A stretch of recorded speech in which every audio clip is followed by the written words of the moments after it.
देव की जय। सर्वसंग से प्रार्थना है, सत्संग प्रारंभ हो रहा है। कृपया सत्संग स्थल पर शांतिपूर्वक विराजमान होकर के श्रद्धा से सत्संग सुने। परमेश्वर की प्यारी आत्माओं से पुनर्निवेदन है, सत्संग प्रारंभ हो रहा है। कृपया सत्संग स्थल पर शांतिपूर्वक विराजमान होकर के श्रद्धा से सत्संग सुने। सत सोही।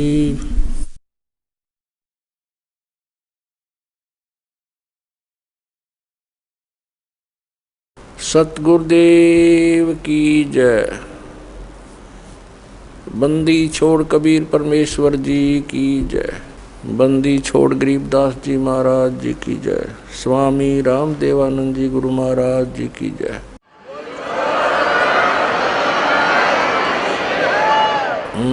गरीब नमो नमो सतपुरुष को नमस्कार, गुरु के नहीं। सुर नर मुनि जन साधुआ संतों सर्वस दी नहीं। सतगुरु साहेब संत सब दंडोतम प्रणाम।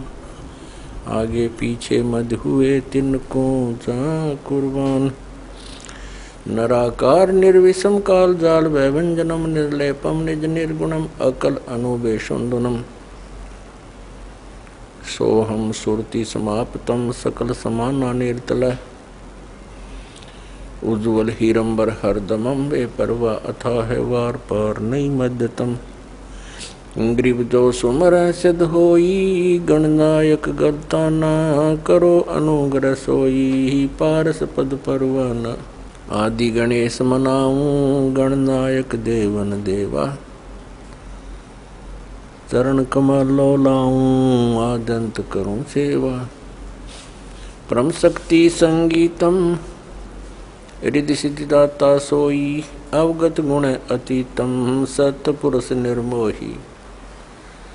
जगदम्बा जगदीशम मंगल रूप मुरारी। तन मन अर्पों शीसम भक्ति मुक्ति भंडारी। सुर नर मुनि जन ध्यावे ब्रह्मा विष्णु महेशा। शेष शेष मुख गावे पूज्य आदि गणेशा। इंद्र कुबेर सरीखा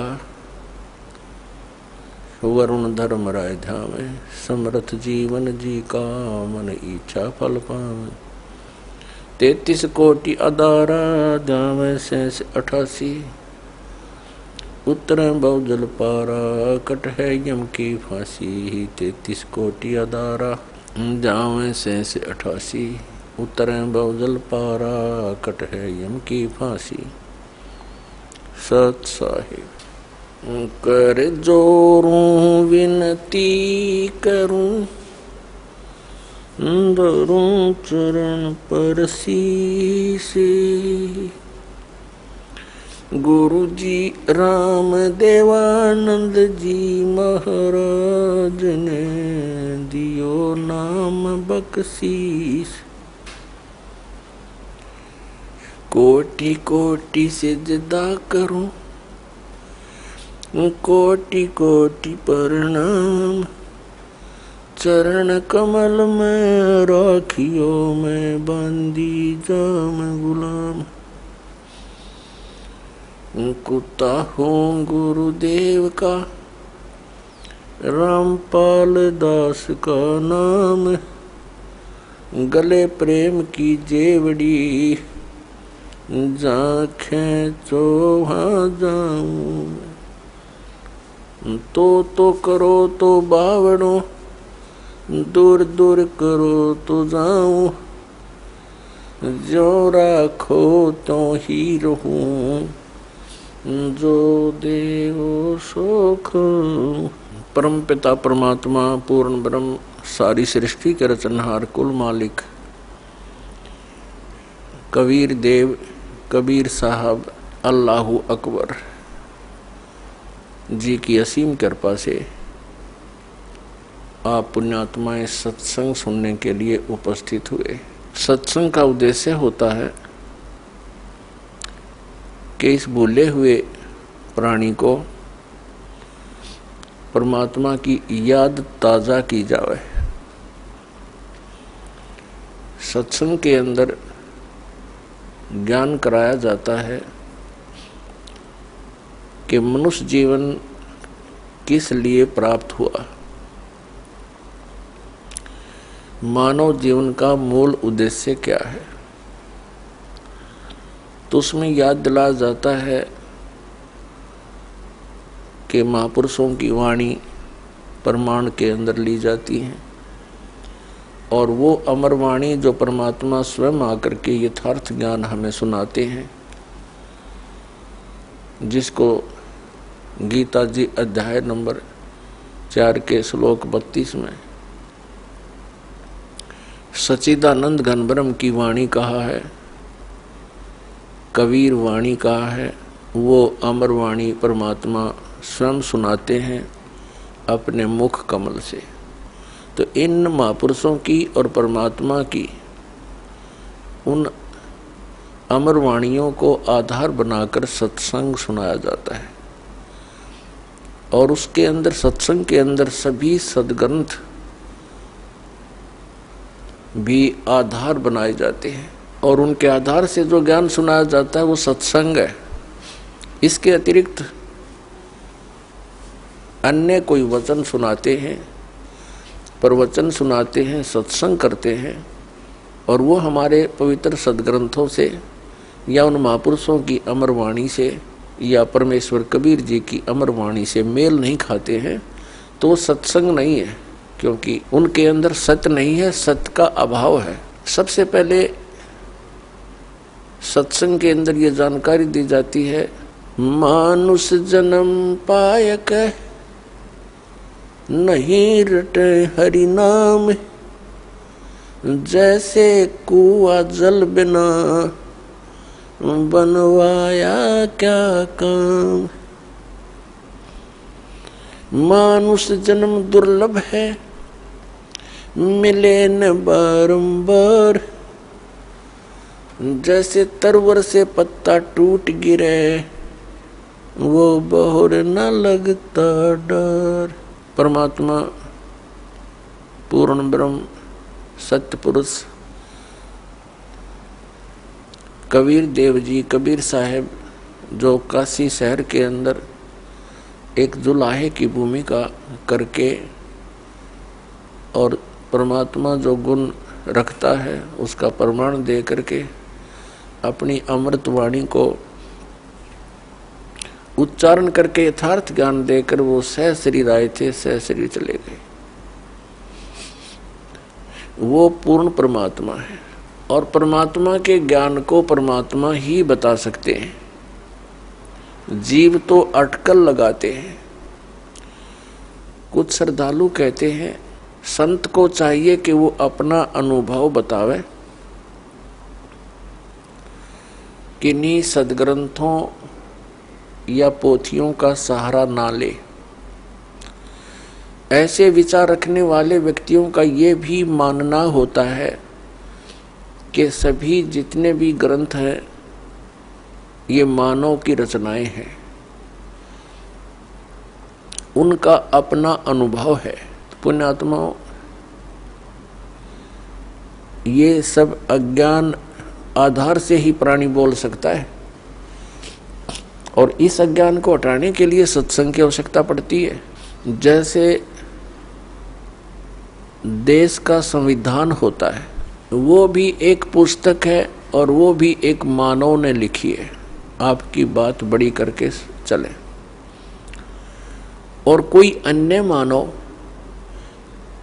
अपने सतर का और विधान बनाकर लिख दे और छपवा दे और बांट दे, तो उसकी क्या वैल्यू है, क्या यूज है, क्या लाभ हुआ उसका? वो व्यर्थ है।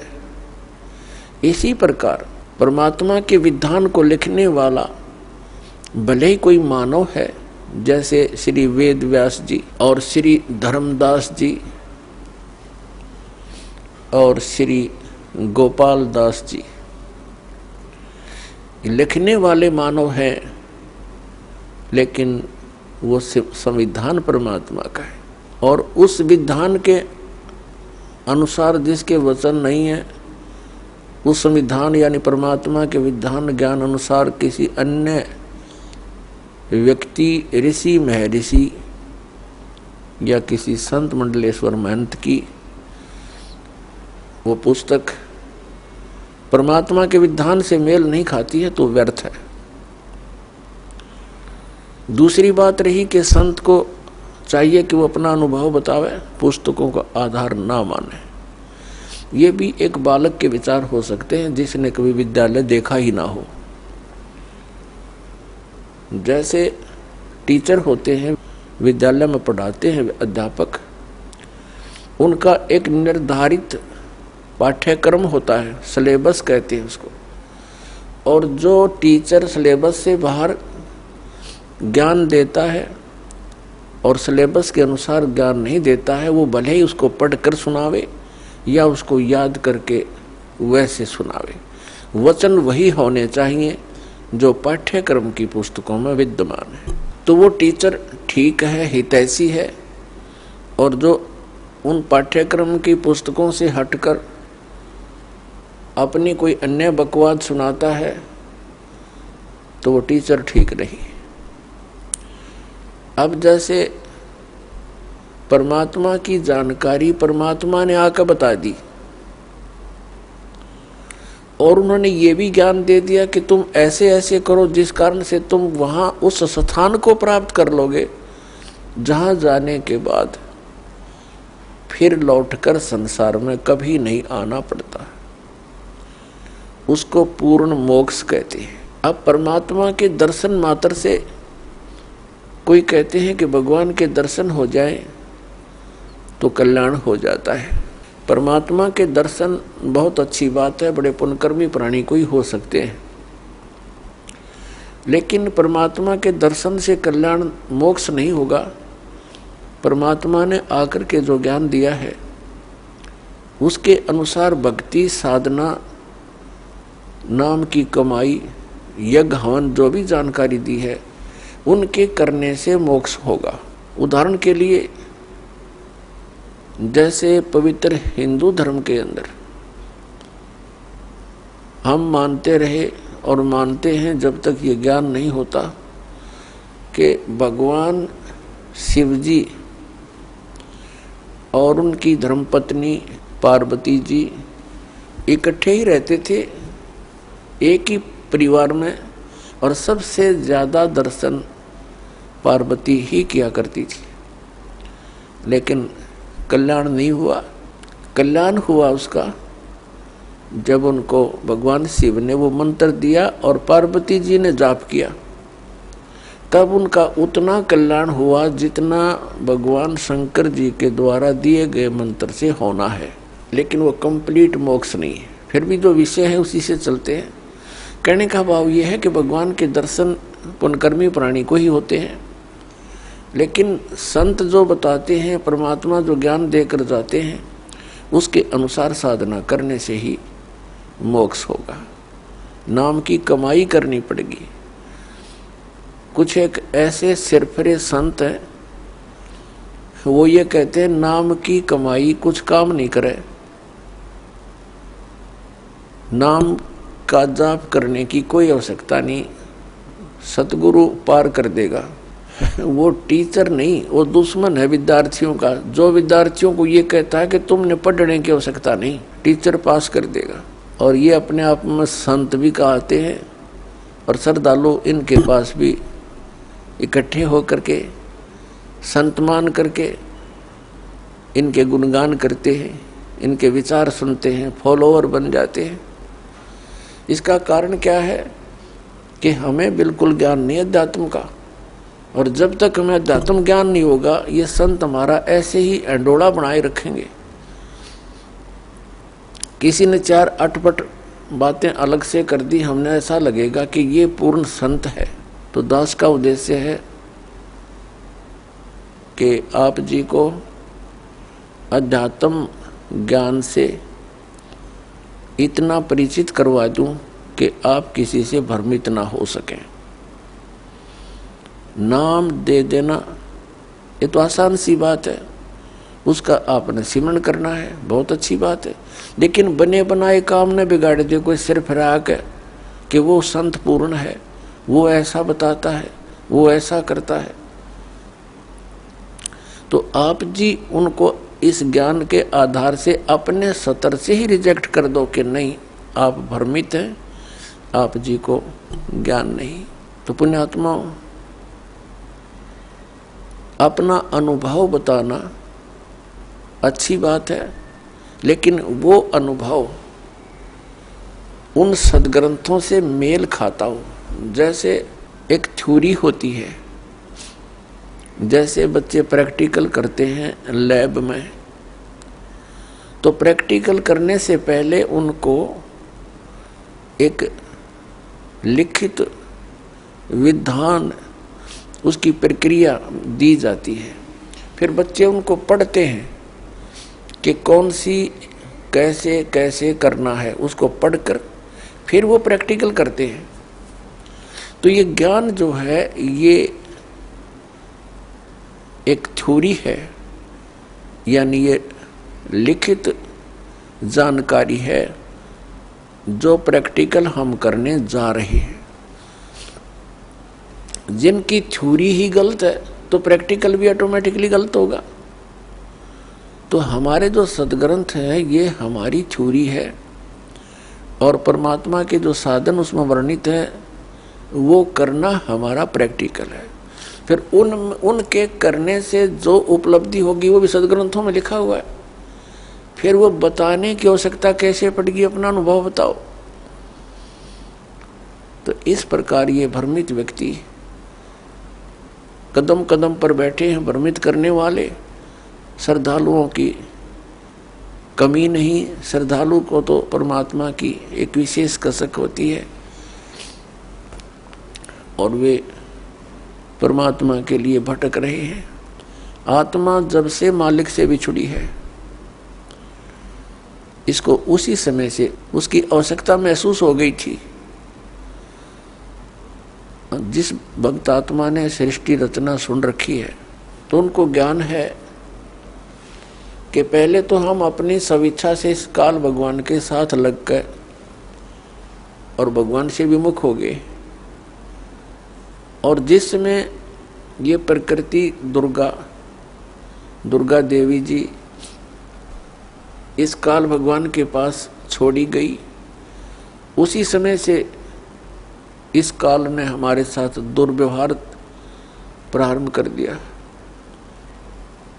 और उसी दिन से और आज तक हमें सिवाय परेशानी के यहाँ कुछ नहीं मिला।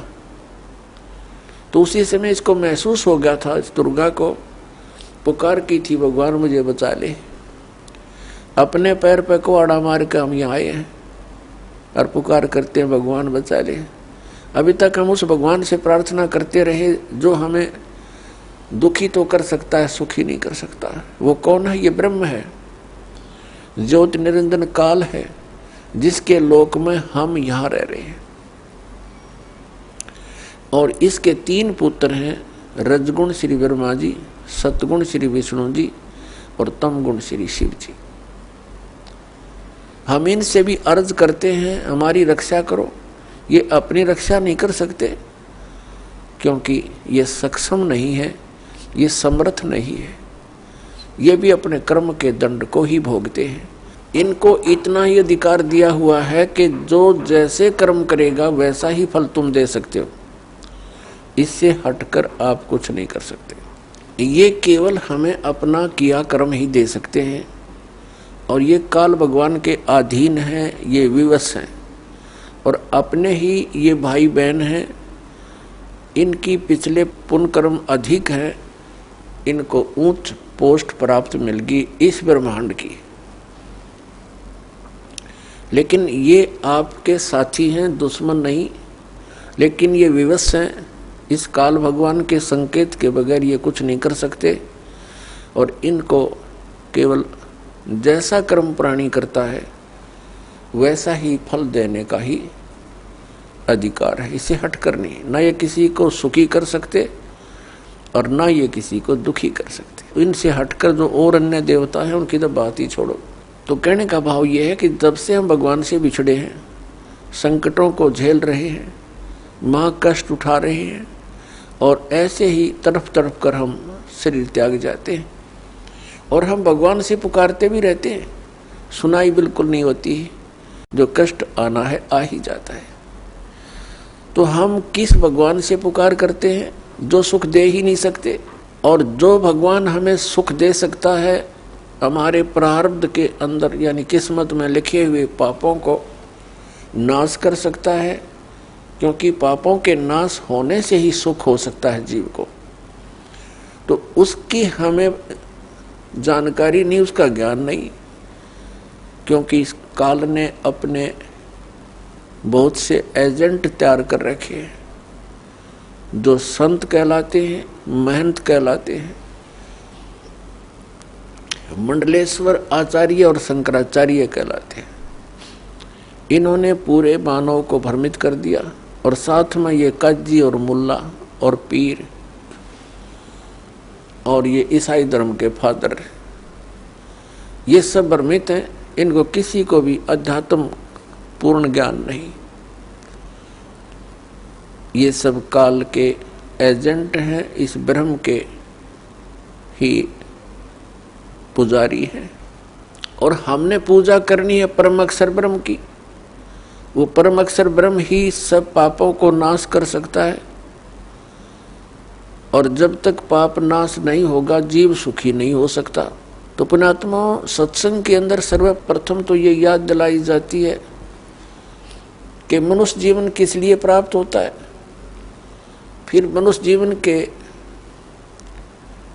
कार्य का वास्तविक ज्ञान हो जाता है कि हमने क्या करना चाहिए। इससे मोक्ष प्राप्ति का प्रयत्न करना चाहिए। कल्याण के लिए सबसे अधिक प्रयत्न करना चाहिए। तो उसके बाद आवश्यकता पड़ती है कि गुरु पूरा हो। तो गुरु पूरे से फिर आपका काम चलेगा। इसमें मुख्य ये दो कड़ी होती हैं। प्रथम, पूर्ण संत की प्राप्ति होने पर ही आपको सत्संग प्राप्त होगा, और सत्संग से ये ज्ञान होगा कि मनुष्य जीवन किस लिए मिला था। तो फिर आपका कल्याण बहुत आसानी से हो जाएगा। तो पुण्यात्माओं, संपूर्ण अध्यात्म ज्ञान है ये पूर्ण संत ही बता सकता है। अब जैसे परमात्मा ने कहा है कि मानुष जन्म पाय कर नहीं रटे हरि नाम, जैसे कुआं जल बिना बनवाया क्या काम। परमात्मा ने मनुष्य जीवन की आवश्यकता कितनी बताई है कि जो व्यक्ति, जो प्राणी मनुष्य जीवन प्राप्त करके परमात्मा का नाम जाप नहीं करता, उसकी भक्ति साधना नहीं करता, वो तो ऐसा है जैसा जल रहित कूप होता है, वेल विदाउट वाटर, बिना पानी का कुआं। उसका नाम कूप अवश्य है जिसमें जल नहीं, लेकिन गुण कूप के नहीं है। ठीक इसी प्रकार जो व्यक्ति परमात्मा की भक्ति नहीं करते तो वो ऐसे हैं जैसे जल रहित कूप। उसका नाम मनुष्य अवश्य है, लेकिन गुण मनुष्य के नहीं हो सकते। उसके लिए सत्संग की आवश्यकता पड़ती है, और सत्संग के अंदर ये याद दिलाया जाता है कि परमात्मा की भक्ति किस लिए करें। परमात्मा की भक्ति इसलिए करें, परमात्मा याद दिलाते हैं, साहेब से चतला ले रे मन गर्भ गुमानी। साहेब में भगवान से, परमात्मा से चतला, विशेष कसक बना भगवान की तरफ। अरे मन गर्भ गुमानी, हे अभिमानी मन, परमात्मा की तरफ लग जा। क्यों लग जा, किस लिए, क्या कारण है? ना लगने से क्या हानि है, लगने से क्या लाभ है? ना भी कमल में नीर जमा, तेरा दीना मैल बनाए। नीचे जठरा अग्नि जल थी, वहां तेरी करी सहाय। नीचे शीस चरण ऊपर को वो दिन याद कराए। दांत नहीं जब दूध दिया था, अमी महारस खाए। बाहर आया भरम भुलाया, बाजे तोर सनाए। तू ही तो छोड़ दई, अब चला अधम किस राय। दाई आई घुटी प्याई, माता गोद खिलाए। तू ही तो छोड़ दिया, अब चला अधम किस राय। अब क्या बताते हैं परमात्मा कि जब तू माँ के गर्भ में था, एक विशेष संकट को झेल रहा था। नीचे को सिर था, ऊपर को पैर तेरे। और जब आपत्ति आती है, ये प्राणी परमात्मा को याद अवश्य करता है। माँ के गर्भ में इस प्राणी को पूरी चेतना होती है कि मैं किस कारण से इस जेल में फंसा हूँ। उस समय वो परमात्मा से अर्ज करता है, हे भगवान, एक बार मेरा संकट निवारण कर दे, मुझे बाहर निकाल दो, फिर आजीवन आपकी भक्ति करूंगा, 2 रोटी के लिए धंधा भी करूंगा, मालिक तेरी भूल नहीं करूंगा। उस समय उसको अपने पिछले जन्म जन्मांतर की फिल्में देखने को मिलती हैं अपने ही अंतःकरण में, क्योंकि हमारे अंतःकरण के अंदर परमात्मा ने एक ऐसा सिस्टम कर रखा है कि जो भी काम हम करते हैं और जो भी अच्छी मंदी सोच हम अपने हृदय में बनाते हैं, वो सब रिकॉर्ड हो जाती है। जब तक जीव मोक्ष प्राप्त नहीं करता, तब तक उसके अंतःकरण में उसके सर्व कर्म अंदर फीड रहते हैं। और जब ये प्राणी संसार छोड़कर जाता है, धर्मराज के पास जाते ही उसकी वो किए हुए कर्मों की फिल्म ऑन हो जाती है। वहाँ इसको ये बताने की आवश्यकता नहीं पड़ती, तो नहीं ये गलत कर रही हो, नाट जा। वहाँ नाटने की गुंजाइश नहीं रहती कि मैंने ऐसा नहीं किया। तो उस फिल्म को देखता हुआ वो प्राणी अपने पिछले मनुष्य जीवन व्यर्थ किए हुए इसको बहुत याद आते हैं और बहुत रोता है। मैं कितना जालिम था, मुझे संतों ने चेताया भी, भक्ति करने लगा भी, छोड़ दिया, फिर उन्हीं मस्तियों में लगा रहा। परमात्मा की भक्ति ना करने से आज तक मैं भटक रहा हूँ। तो उस समय परमात्मा याद दिलाते हैं कि जब तू माँ के पेट में था, जब तो तू करा था, हे भगवान तू ही है सब कुछ, और आप एक बार मुझे इस माँ की पेट की कैद से बाहर निकाल दे, आपको कभी नहीं बोलूंगा। तो यहाँ परमात्मा कहते हैं बाहर आया और भरम बुलाया, अब चला अधम किस राह। ए नालायक, अब कौन सा रास्ता अपना लिया तूने। क्या बताते हैं कि 12 वर्ष खेलते बीते, लीना ब्याह करवा। पहले बचपन में ब्याह हो जाते थे, उस समय की वाणी है ये। 12 वर्ष खेलते बीते, लीना ब्याह करवा, और तरुणी नारी से बना गरबारी, अब चला मूल गवा। परमात्मा ये नहीं कहते कि ब्याह ना करवाओ, कहने का भाव यो है कि इससे काम ना लगे रहो, इस मनुष्य जीवन के एक मुख्य कार्यों को और इसमें साथ जोड़ लो, और उसके बिना तो ये सारा काम व्यर्थ है, और उसके साथ हो जाने से सारी सफलता। जब व्यक्ति महादुखी हो जाता है, अपने सतर के सब प्रयत्न ये कर लेता है, चाहे राजा भी क्यों न हो, तो उसको भगवान की आवश्यकता महसूस होती है। राजा लोग भी परमात्मा के लिए साधु संतों के पास जाते हैं, आशीर्वाद प्राप्त करते हैं। तो परमात्मा हमें याद दिलाने आते हैं कि तुम भिखारी क्यों बनो। वो साधु क्या करते हैं, वो भी तो भगवान की भक्ति करते हैं, तुम भी करो। तुम स्वयं धनी बनो उस भक्ति का, याचक क्यों बनो तुम। तो वह हमारे समझ में नहीं आई, क्योंकि हम इस गाइड गणे कर रखे हैं। हमने सोच ये रखा है कि भक्ति तो वो लोग करते हैं जो गुफाओं में बैठे, भक्ति तो वही कर सकते हैं जो बिल्कुल घर त्याग कर जंगल में जा बैठे, वो फरी हैं। वो फरी नहीं है, वो तो आपसे भी दुखी है। तो परमात्मा हमें याद दिलाते हैं कि तरुणी नारी से गरबारी और चाला मूल गवा। मूल का अर्थ है जो अपने मनुष्य जीवन के श्वास रूपी पूंजी, जो मूल धन तुझे प्राप्त हुआ था। ये मनुष्य जीवन के जितने श्वास हैं ये आपका धन है, ये मूल धन है। और इस मूल धन से हमने आगे व्यापार करना था, सौदा करना था और इसको दुगना तिगना चौगुना करना था।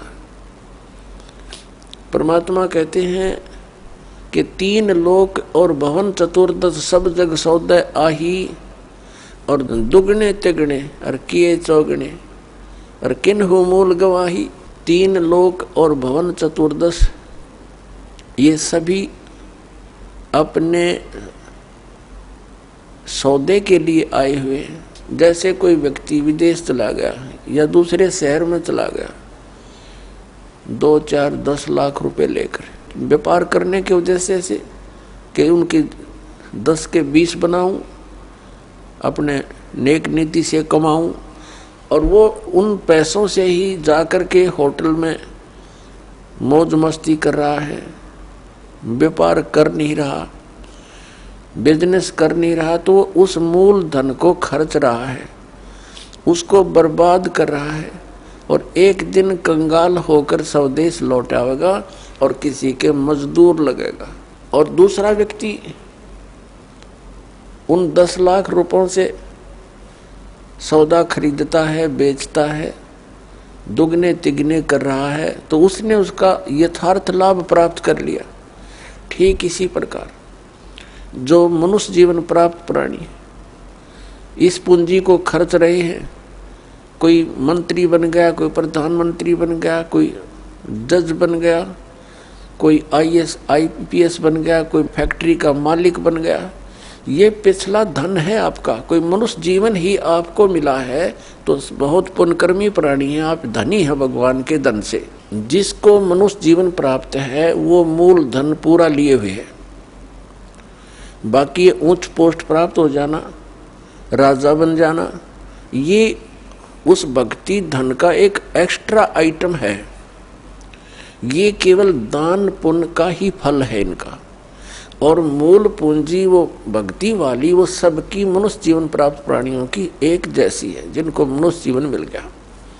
चाहे वो रिक्शा चलाता है, चाहे मजदूर है, चाहे सेठ है, और चाहे मंत्री या प्रधानमंत्री है, कोई भी है। भक्ति धन आपका जो है नाम की कमाई वाला धन तो सबका समान है। और रहे पुण्यों का, उन पुण्यों से ये उच्च पोस्ट मिल जाती है। तो कहने का भाव ये है दास का कि जो इस मनुष्य जीवन के इस मूल धन से फिर से अपनी कमाई शुरू कर देता है, परम संत की शरण से उपदेश प्राप्त करके, फिर अपने उस दैनिक कार्य के साथ साथ ये भी एक मजदूरी करता है, तो वो दुगने तिगने और चौगने बना रहा है अपने मूल धन के। अब परमात्मा ने आकर ये ज्ञान दिया है, और यथार्थ ज्ञान को भगवान ही बता सकते हैं, जीव तो अटकल लगाया करते हैं। आप देखिएगा पवित्र चारों वेदों और श्रीमद् भगवद गीता के अंदर जो ज्ञान है वो गॉड गिवन है। और परमेश्वर कबीर जी की वाणी वो गॉड गिवन है, स्वयं परमेश्वर ने आके बोली है। और उन महापुरुषों की वाणी जो परमात्मा से परिचित हुए, जिनको भगवान आकर सीधे मिले, उनको अपने से परिचित करा के वापस छोड़ा, उनकी वाणी भी गॉड गिवन है, क्योंकि उनका अनुभव आंखों देखा है परमात्मा की उन वाणी से भी मेल खाता है। तो इस प्रकार जो 18 पुराण हैं उनको देखिएगा, वो जीव की सोच है। इन ब्रह्मा विष्णु महेश और अन्य ऋषि महर्षियों का अपना ज्ञान अनुभव है, वो वेदों से बहुत कम मेल खाता है। तो इस प्रकार हमने अन्य के अनुभव को अपने भक्ति मार्ग में सहयोग में नहीं लेना है, आधार नहीं मानना है। इस ज्ञान को सुनने के लिए, ज्ञान को समझने के लिए 18 पुराण हमारे लिए एक विशेष सहयोगी हैं, लेकिन भक्ति की विधि के लिए इनका सहयोग हमने बिल्कुल नहीं लेना। और उसमें जो भी भक्ति क्रियाएं बता रखी है वो वेदों से नहीं मिलती हैं तो नहीं लेना, उनका पालन नहीं करना हमने, तभी हम सफल होंगे। तो क्या बताते हैं, ये मनुष्य जीवन जब तक आपके पास है तो आप इससे ये लाभ उठा सकते हो।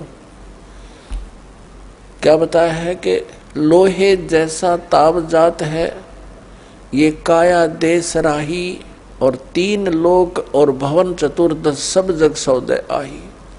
जैसे कारीगर लोहे को गर्म करता है, उसको इतना गर्म कर देता है बहुत अधिक, और फिर उसको निकाल कर तुरंत उस पर चोटें लगाता है।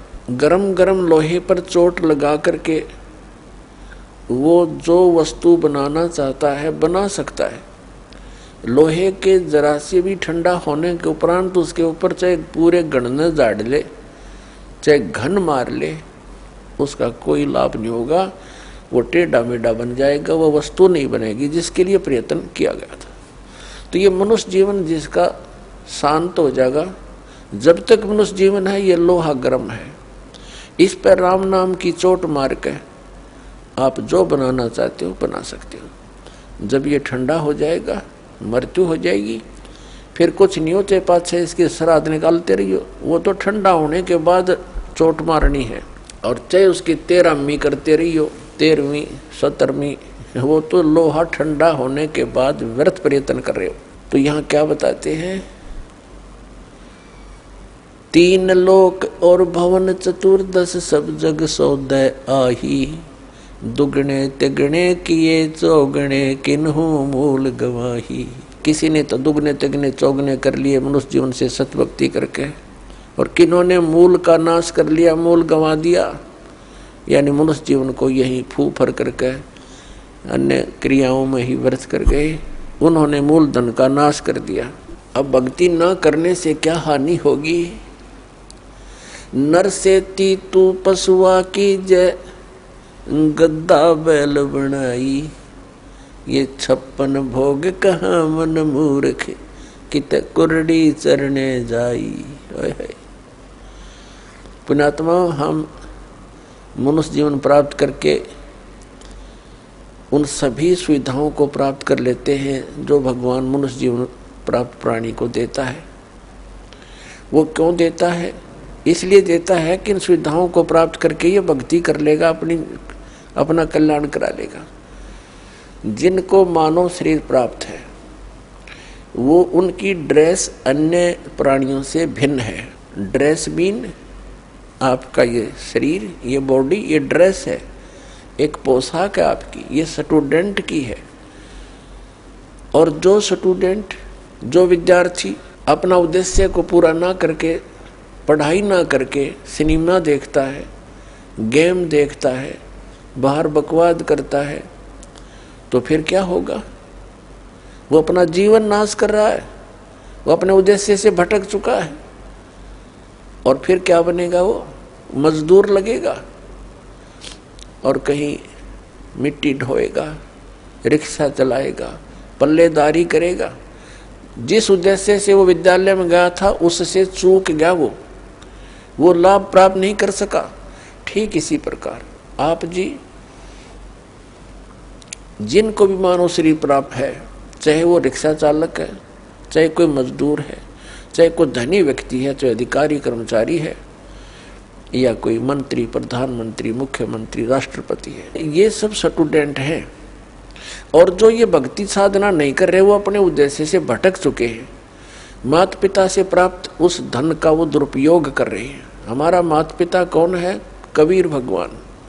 उसने हमें ये पूंजी दे करके आपको फ्री कर रखा है। जैसे बच्चे को माता पिता 15-16 वर्ष तक बिल्कुल फ्री कर देते हैं, बढ़िया कपड़े देते हैं, बढ़िया खाना देते हैं, कोई काम भी नहीं लेते हैं, पैसे भी खूब खर्च करते हैं, तुम किसी प्रकार अपना उद्धार करवाओ, अपनी शिक्षा पूरी कर लो।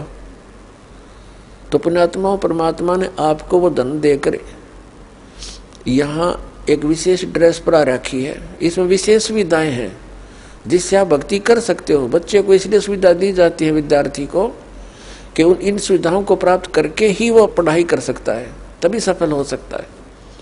तो आप जी को परमात्मा ने ऐसी सुविधाएं दी हैं, खाने के लिए सुंदर अन्न, फल, आहार, काजू किस्म सेब संतरे दूध दही और सद्बुद्धि दे रखी, मकान झोपड़ी गालो, प्राकृतिक आपदाओं से बचने के लिए भूख लगे जब भोजन खा लो, प्यास लगे जब जल पी लो, सब उपलब्ध है। उसके साधन बता दिए, जल ऐसे मिलता है। और फिर करना क्या था, बस बच्चे पैदा करो, इनको ब्याहो, इनको बस पाल पोस दो, फिर मर जाओ। क्या यही काम था इसका? ये तो पशु पक्षी भी कर रहे हैं। इसके साथ साथ एक अनिवार्य कार्य था जिसका हमें पता चलकर भी हम इस पर नहीं चल सके, क्योंकि संत साधु जन जितने हैं वो बताते हैं, समझाते भी हैं, लेकिन उनके वचन में शक्ति नहीं, उनके पास वो पावर नहीं, उनके पास वो भक्ति मंत्र नहीं जिसे प्राप्त करके प्राणी फिर आगे इस मार्ग को आगे चल सके। जिस कारण से अब मानो नास्तिकता की ओर बढ़ रहा है। तो मनुष्य जीवन आपको प्राप्त हुआ, इसकी उपलब्धि ना करने से, भक्ति ना करने से फिर क्या होगा? नर से तीतू पशुआ की जय गद्दा बैल बनाई, ये 56 भोग कहा मन बोरे, कहीं कुरडी चरने जाई। पुण्यात्मा, जब तक हम सत्संग नहीं सुनते तब तक हमारे ऊपर इस काल के माया रूपी भांग का घना नशा होता है। कबीर साहब कहते हैं, कबीर ये माया अटपटी सब गट आण अड़ी, और किस किस ने समझाऊं या कुएं भांग पड़ी। जिस संसार में हम रह रहे हैं यहाँ प्रत्येक व्यक्ति के एक ही विचार हैं और एक जैसे ही उसकी गाइडलाइन होती है। अपने बच्चे को शिक्षा के लिए भेजते हैं तो भी उद्देश्य यही बताते हैं कि तेरा रोजगार ठीक हो जाएगा। यानी जो भी ट्रेनिंग हमें मिलती है, रोजी रोटी और कपड़ा और कोठी इनके बनाने की ही मिलती है। तो उस समाज में रह कर के आप अपना उद्देश्य भूल चुके हो। सत्संग में आने से कुछ समय आपको भगवान देता है, निश्चिंत होकर सत्संग सुनते हो और बहन भाइयों से मिलते हो, उनसे भी आपको फिर धीरे धीरे ये ज्ञान सुनने को मिलता है, तो आपकी रुचि बन जाती है। तो परमात्मा क्या बताते हैं कि आप मनुष्य जीवन प्राप्त हो, आपको कितनी सुविधा प्राप्त है। जब भूख लगती है खाना खा लेते हो, प्यास लगती है पानी पी लेते हो, गर्मी सर्दी से बचने के लिए मकान बना लिए। ये वैसे मकानों की आवश्यकता हमने इतनी चाहिए थी कि आवश्यकता से अधिक ना बनाए इनको। ये हमारा भक्ति बाधक है।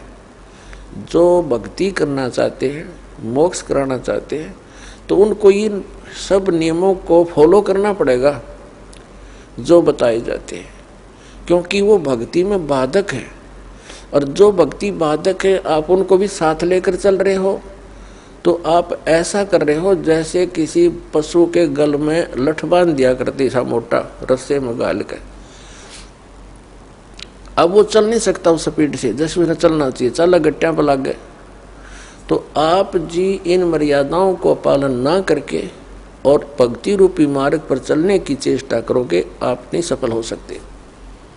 तो इसलिए हमने ज्ञान के आधार से इन बुराइयों को, इन कुरीतियों को और सांसारिक परंपराओं को भी त्यागना पड़ेगा, तब हम इसमें सफल होंगे। फिर अपनी बड़ी स्पीड से चलेंगे। जैसे मकान बना लिया, ठीक है, आजकल परमात्मा ने दया कर रखी है, बढ़िया सुविधा आपको प्राप्त है, मकान बना लो, जैसा आवश्यक हो उतना ही, केवल उसी के लिए कि बढ़िया कोठी बनाऊं, लोगों का प्रशंसक बन जाऊं।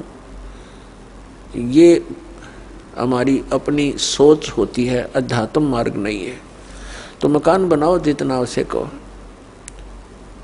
और जितनी आपकी जेब अलाउड करती हो, आवश्यकता से अधिक खर्च मत करो। हमारे पूर्वज आपने देखे होंगे, हमने तो खूब याद है, झोंपड़ियों में टाइम पास करके कई पीढ़ी, उनका तो इतना काम है, एक चारपाई डालनी आपने, चाहे 10 कमरों का मकान है आपका, एक कमरे में एक कोने में 3 बाई 7 फुट की जगह चाहिए आपने। घुटने तो घुड़िया तो मोकली है। कबीर साहब तक कहते हैं घर तो 3.5 हाथ और गढ़ा तो 4.25 है। कहे कबीर अधिका बना अधिका गहे, उसको नहीं विचार। ये मनुष्य की जो शरीर है 3.5 हाथ का होता है। परमात्मा कहते हैं आपने घर 3.5 हाथ की आवश्यकता है, घना बनाओ तो 4.25, अरे से फालतू बनाओ है तो मूर्खता है तेरी। फिर भी परमात्मा का कहने का तात्पर्य है कि आवश्यकता से अधिक कोई भी वस्तु आप संग्रह करते हो आपकी भक्ति का बाधक बनेगा, क्योंकि समय वेस्ट व्यर्थ जाएगा।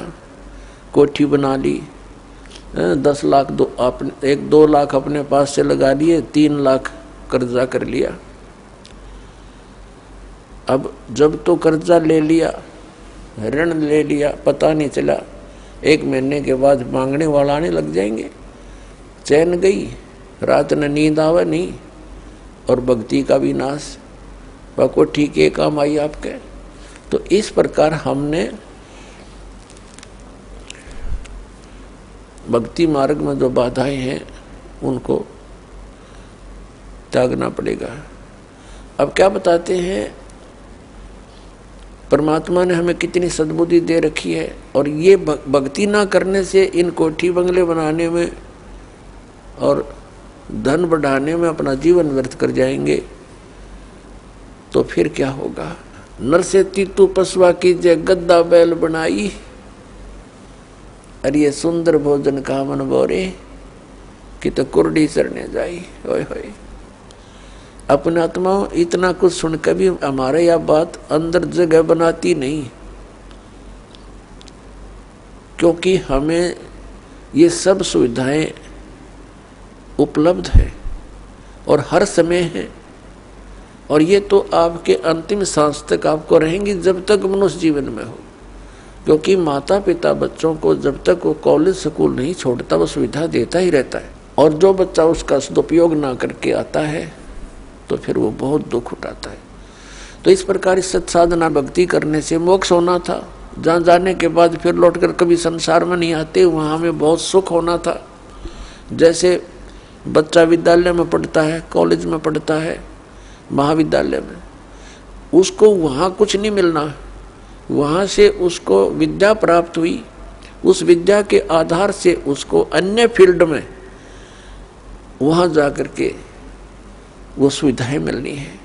ठीक इसी प्रकार हमें इस पृथ्वी पर जो हम चाह रहे हैं, हमें यहाँ नहीं लेनी चाहिए इसकी सुविधाएं। ये तो कॉलेज में मौज मार रहे हैं हम, ये सोच लो पृथ्वी की कोई भी वस्तु हम डिमांड कर रहे हैं या इसी में लगे रहे हैं, भक्ति की नहीं, तो हम कॉलेज में मौज मार रहे हैं, वो बहुत हानिकारक होगी। इसका लाभ हमें सतलोक में मिलेगा। सतलोक के बारे में आज तक जो जानकारी हमें प्राप्त हुई है, हमें मीन आप जी को इस दास के वचनों से पहले, तो वो कैसी जानकारी प्राप्त हुई है। सतलोक का एक विशेष कॉन्ट्रैक्ट ले रखा है किसने, राधा स्वामी पंथ वालों ने, और धन दंड सतगुरु सच्चा सौदा सिरसा और जगमाल वाली वालों ने, और इनको सतलोक का कख भी पता नहीं, न भक्ति मार्ग ठीक इनका, न सतलोक की सतपुरुष की जानकारी। तो बताइए कहाँ ले जाएंगे प्राणी को। और फिर ये कबीर पंथी ये भी सतपुरुष और सतलोक के गुण गाते हैं और सतनाम की महिमा मुख्य वर्णन करते हैं। इस दास ने इन सभी पंथों के ग्रंथों को बहुत गहराई से जाना, समझा, पढ़ा, और फिर परमात्मा से प्राप्त उस यथार्थ ज्ञान से तुलना की। इन कबीर पंथियों के पास भक्ति मार्ग की ABCD भी नहीं है, और न इन राधा स्वामी, जय गुरुदेव और ये सच्चा सौदा सिरसा वाले और जगमाल वाली वाले इनके पास, और न इन अन्य संतों के पास तो होना कहा, न इन आचार्य और शंकराचार्यों के पास भक्ति मार्ग। ये तो सतलोक जानते हैं नहीं, इनका तो सब्जेक्ट नहीं। ये तो श्री राम, श्री कृष्ण, श्री विष्णु और श्री शंकर भगवान की पूजा तक सीमित किए हुए हैं, आचार्य और शंकराचार्य, और ये सुधांशु जी महाराज, और ये आसाराम जी महाराज, और ये सतपाल जी महाराज, और ये बालयोगेश्वर जी महाराज। और ये सारे कृपालू जी महाराज और ये दूसरे जितने ये ब्रह्म ऋषि कुमार, कख निन के पास भक्ति मार्ग का, पूरे विश्व को डबोए बैठे अपना नाश कर रहे। पुण्यात्माओं, जिन पुण्यात्माओं को ज्ञान नहीं तो ये सोचते हैं कि रामपाल पता नहीं अपने आप में के मान रहा है, अपने आप कोई विद्वान मानता है। इसमें विद्वान और अविद्वान की बात तो है ही नहीं। हमारे सदग्रंथ परमात्मा ने दे रखे हैं, उन सदग्रंथों की जिनको जानकारी है तो वो भक्त है, वो संत है, और उसकी जानकारी नहीं है वो ना भक्त है। भक्त तो हो ही नहीं सकता क्योंकि उसको थ्योरी का पता नहीं, प्रैक्टिकल करेगा क्या। तो पुण्यात्मा पूरे विश्व में इस दास के अतिरिक्त ना यू ज्ञान है ना ये समाधान है।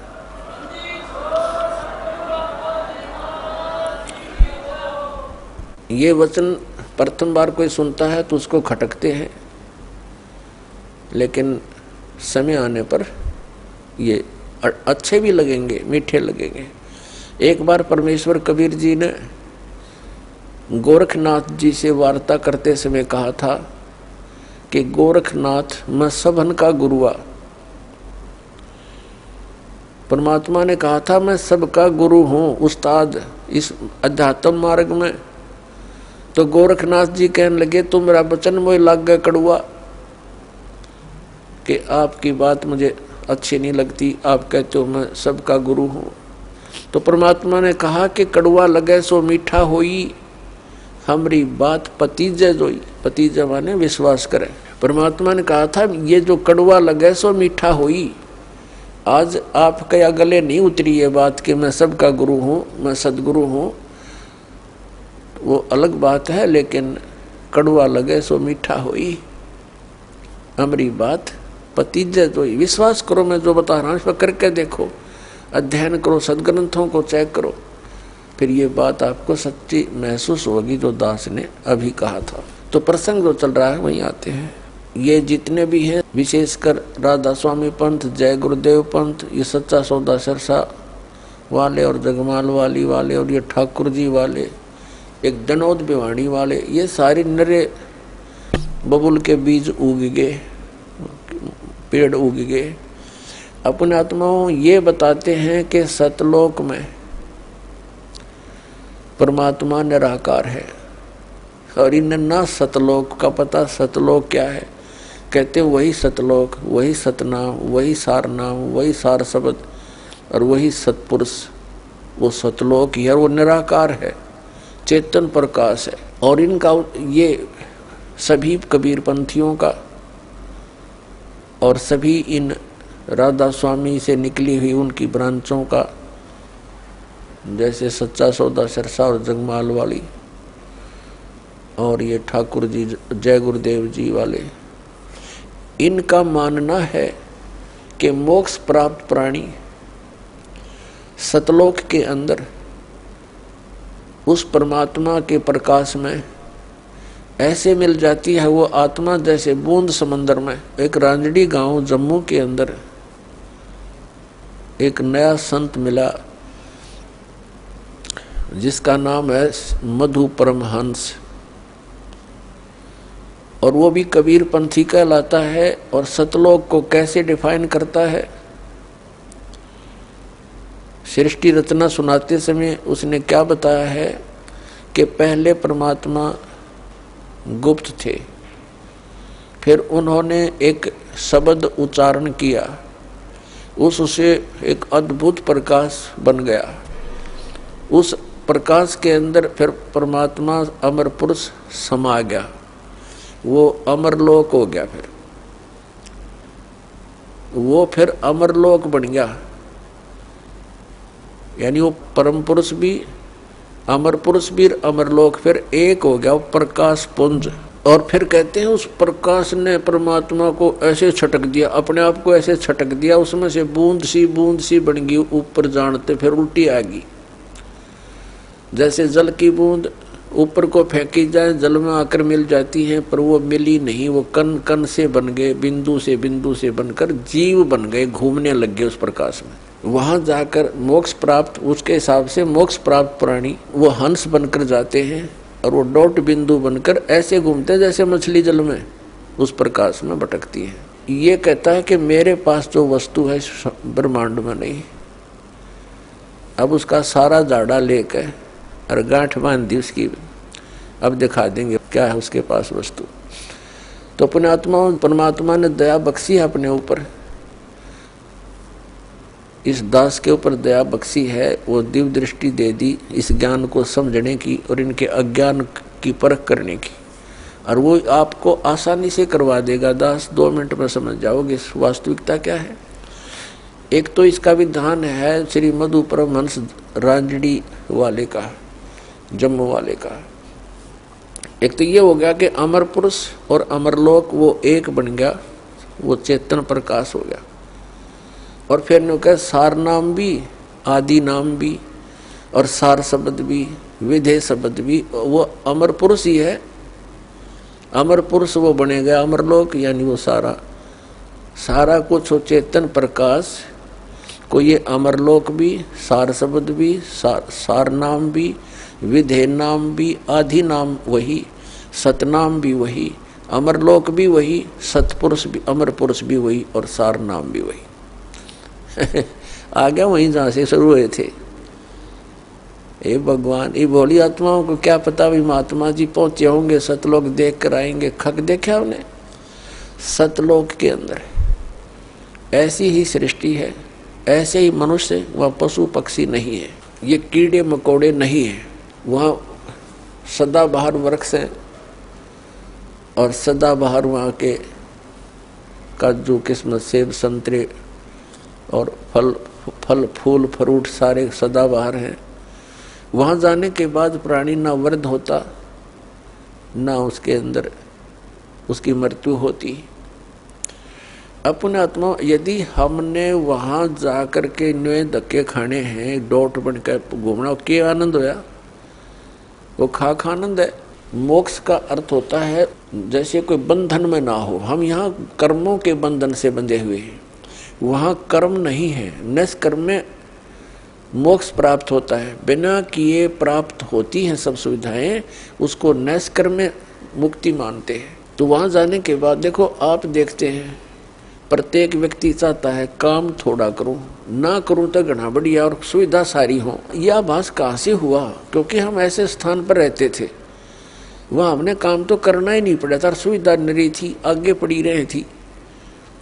फिर दूसरा कोई बूढ़ा होना नहीं चाहता, वृद्ध अवस्था को कति पसंद नहीं करते, यानी 80 साल तक भी बाल काले करते रहे हैं और दांत कृत्रिम टडवाए ले हैं, अब कुछ बूढ़ा सा ना दिखो हैं। और फिर मृत्यु कोई नहीं चाहता, और दोनों कंपलसरी।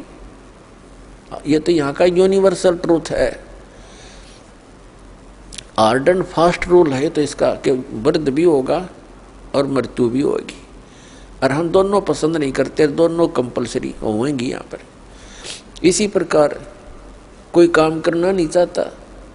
हम उच्च शिक्षा किस लिए प्राप्त करते हैं कि हम कुर्सी पर बैठे दफ्तर के नीचे, नौकर हों, घंटी बजाएं, पानी पिलाओ, चाय लाओ, हैं, काम कुछ नहीं करना पड़े, तनख्वाह मिला गणी ठाठ से रहे। तो ये हमारी प्रवृत्ति जो यहाँ हम एक नकल कर रहे हैं, एक लकीर पीट रहे हैं सतलोक के उस सुख को भूल कर, उसको छोड़कर, और वो वहीं प्राप्त हो सकती है बबूल के पेड़ पर। यदि कोई आम खोज रहा है बबूल के वन में और वहाँ कोई आम ढूंढ रहा है, उस जैसा मूर्ख नहीं। तो हम इस बबूल के वन में, इस काल के लोक में, और वो सुख खोज रहे हैं सतलोक वाले। यहाँ के स्वर्ग महास्वर्ग में भी वो सुख नहीं है। तो वो बातें परमात्मा ने हमें याद दिलाई हैं। तो प्रसंग चल रहा है कि सतलोक के अंदर आपको मनुष्य शरीर मिलेगा। वहाँ 3 पोर्शन है सतलोक के। जैसे अपने कैपिटल है, राजधानी है दिल्ली, और दिल्ली एक स्टेट भी है।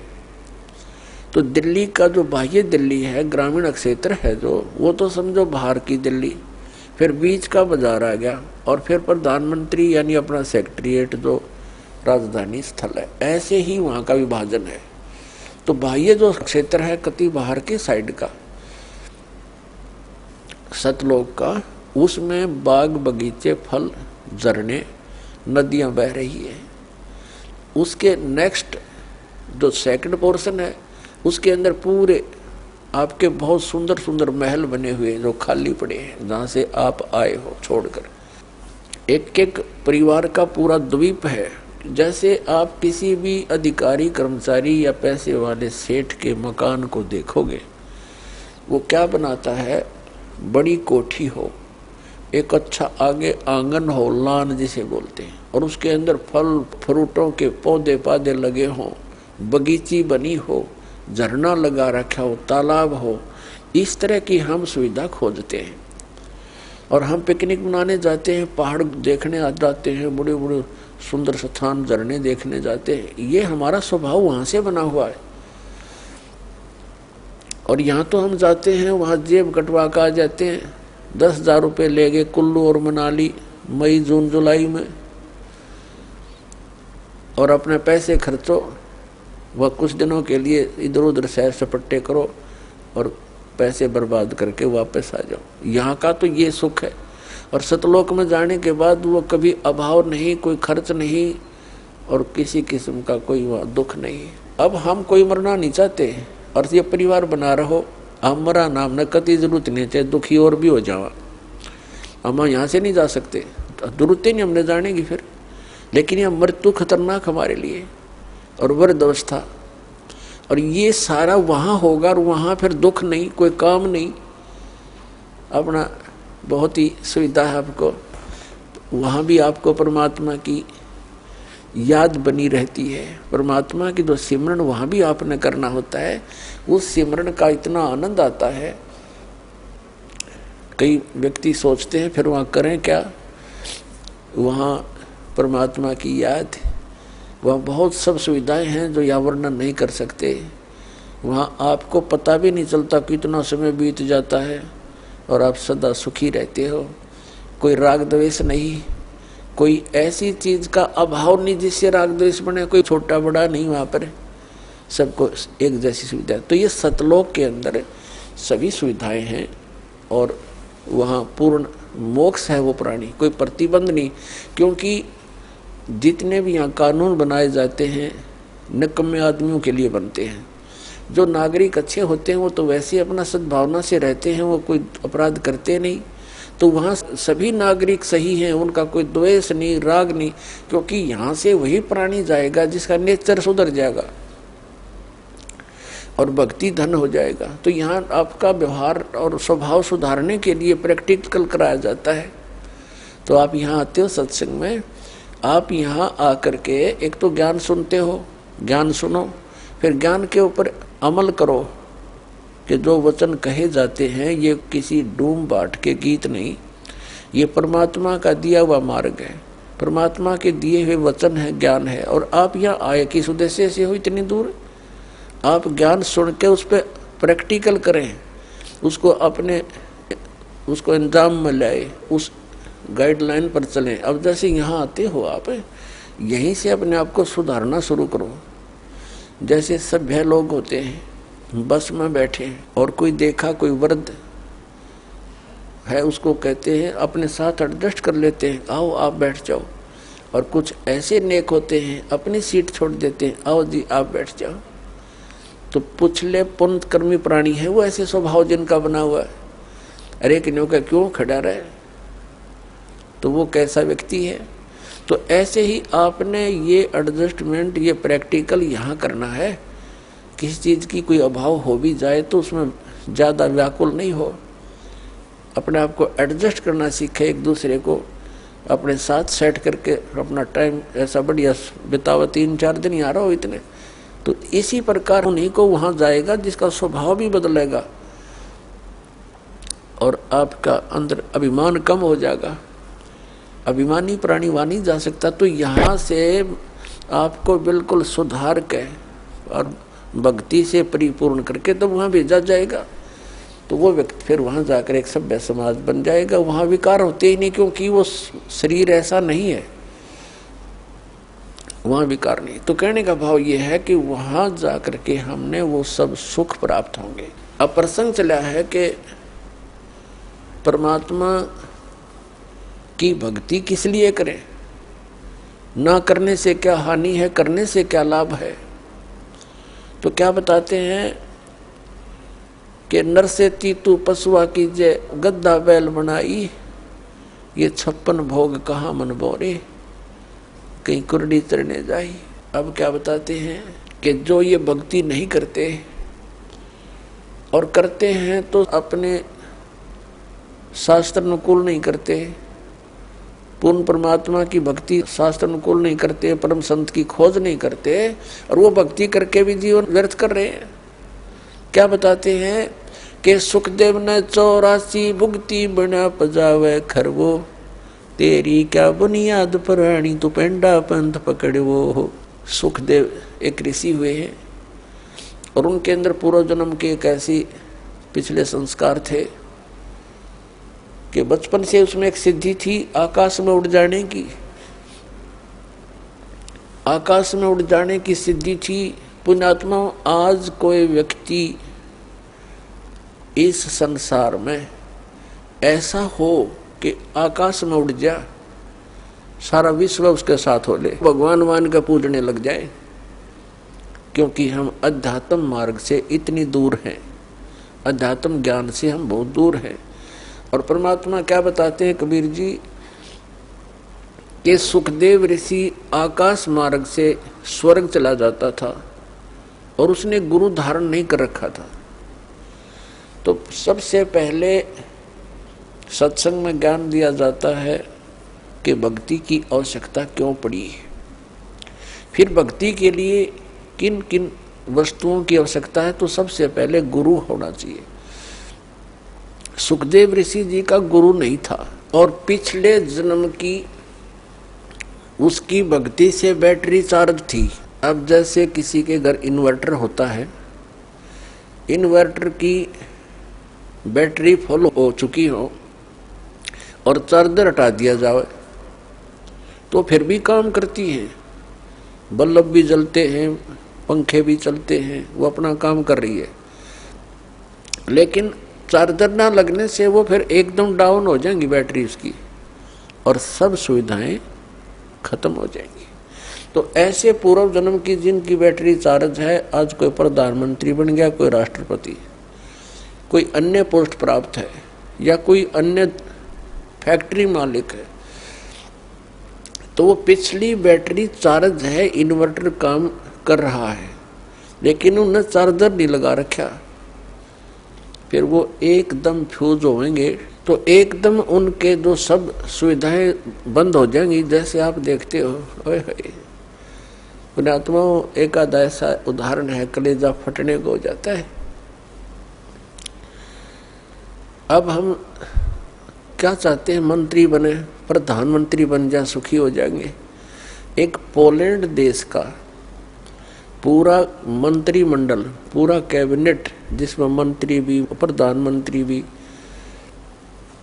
और एमपी भी, देखो उनकी साथ बोल दी, एक का विमान में बैठ कर किसी का शोक व्यक्त करना चाहते मुंह काढ़े, और वो विमान दुर्घटनाग्रस्त हो गया। कहते 95 सदस्य थे उसके अंदर, जहाज के अंदर 95 के 95 मर गए। और उनकी कितनी आशाएं थी, कितनी उच्च पोस्ट थी उनके पास, और क्या लेकर गए इस गंदे संसार से। तो पुण्यात्माओं, इन बातों को आधार बनाना पड़ेगा अपने। तो उनकी बैटरी वह खत्म हो चुकी थी, वह जब डिस्चार्ज हुई सारी सुविधाएं खत्म और मिट्टी में, ये भूत बने अंडेंगे वहां पर।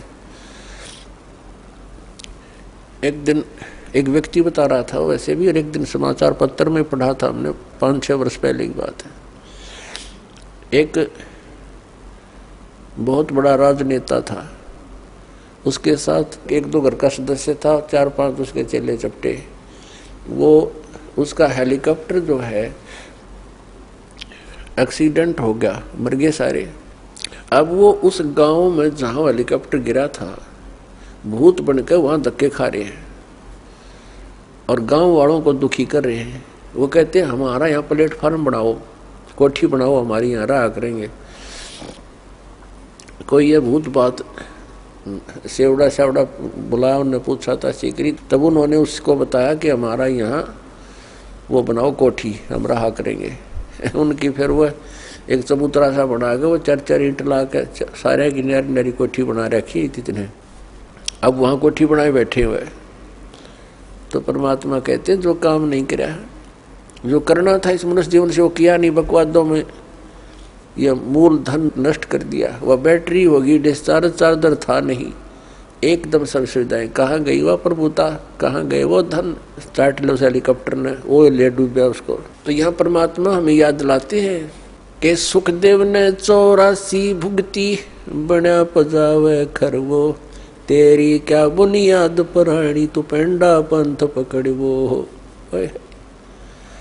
अब सुखदेव ऋषि की बैटरी चार्ज थी पिछले जन्म की, और उस बैटरी चार्ज से वो पहुंच जाता था वहां स्वर्ग के अंदर, ऊपर के लोकों में।